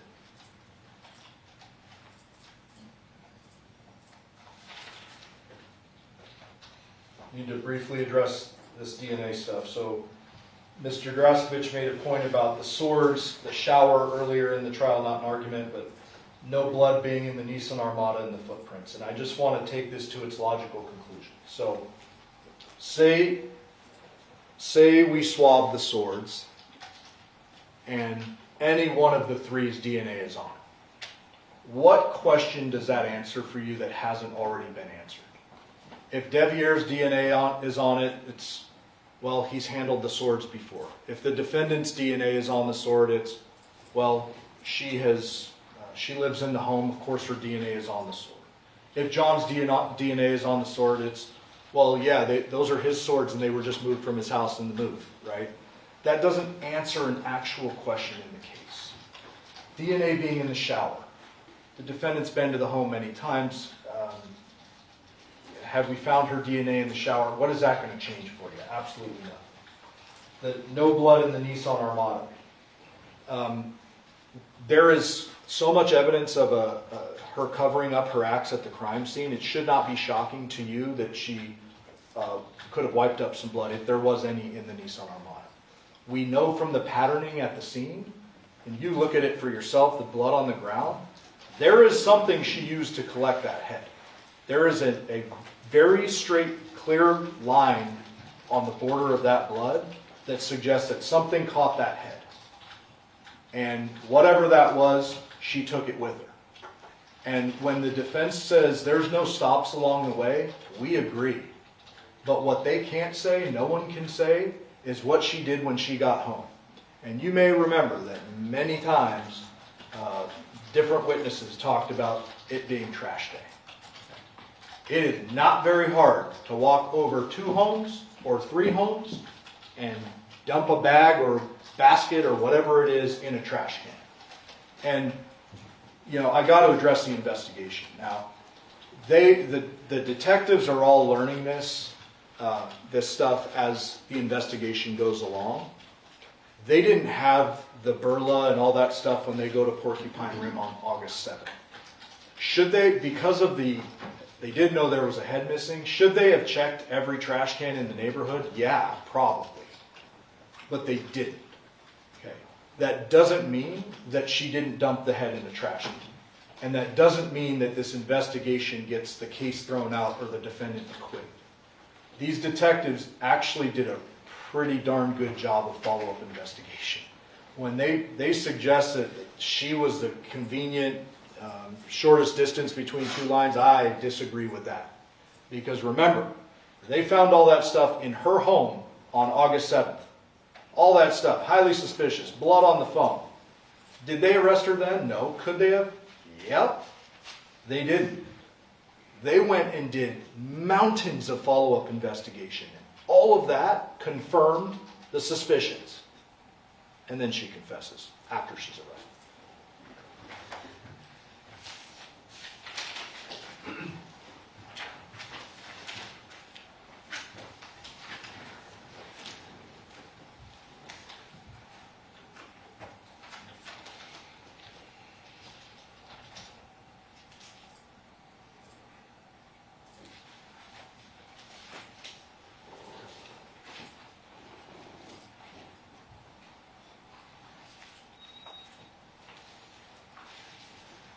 Too important to miss anything, so bear with me. I know it's getting late.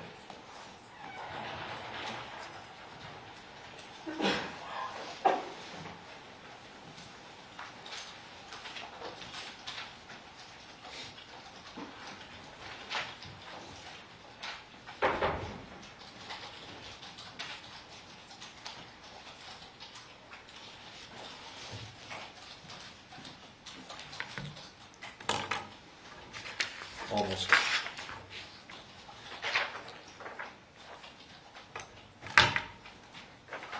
Instruction number 35 is important.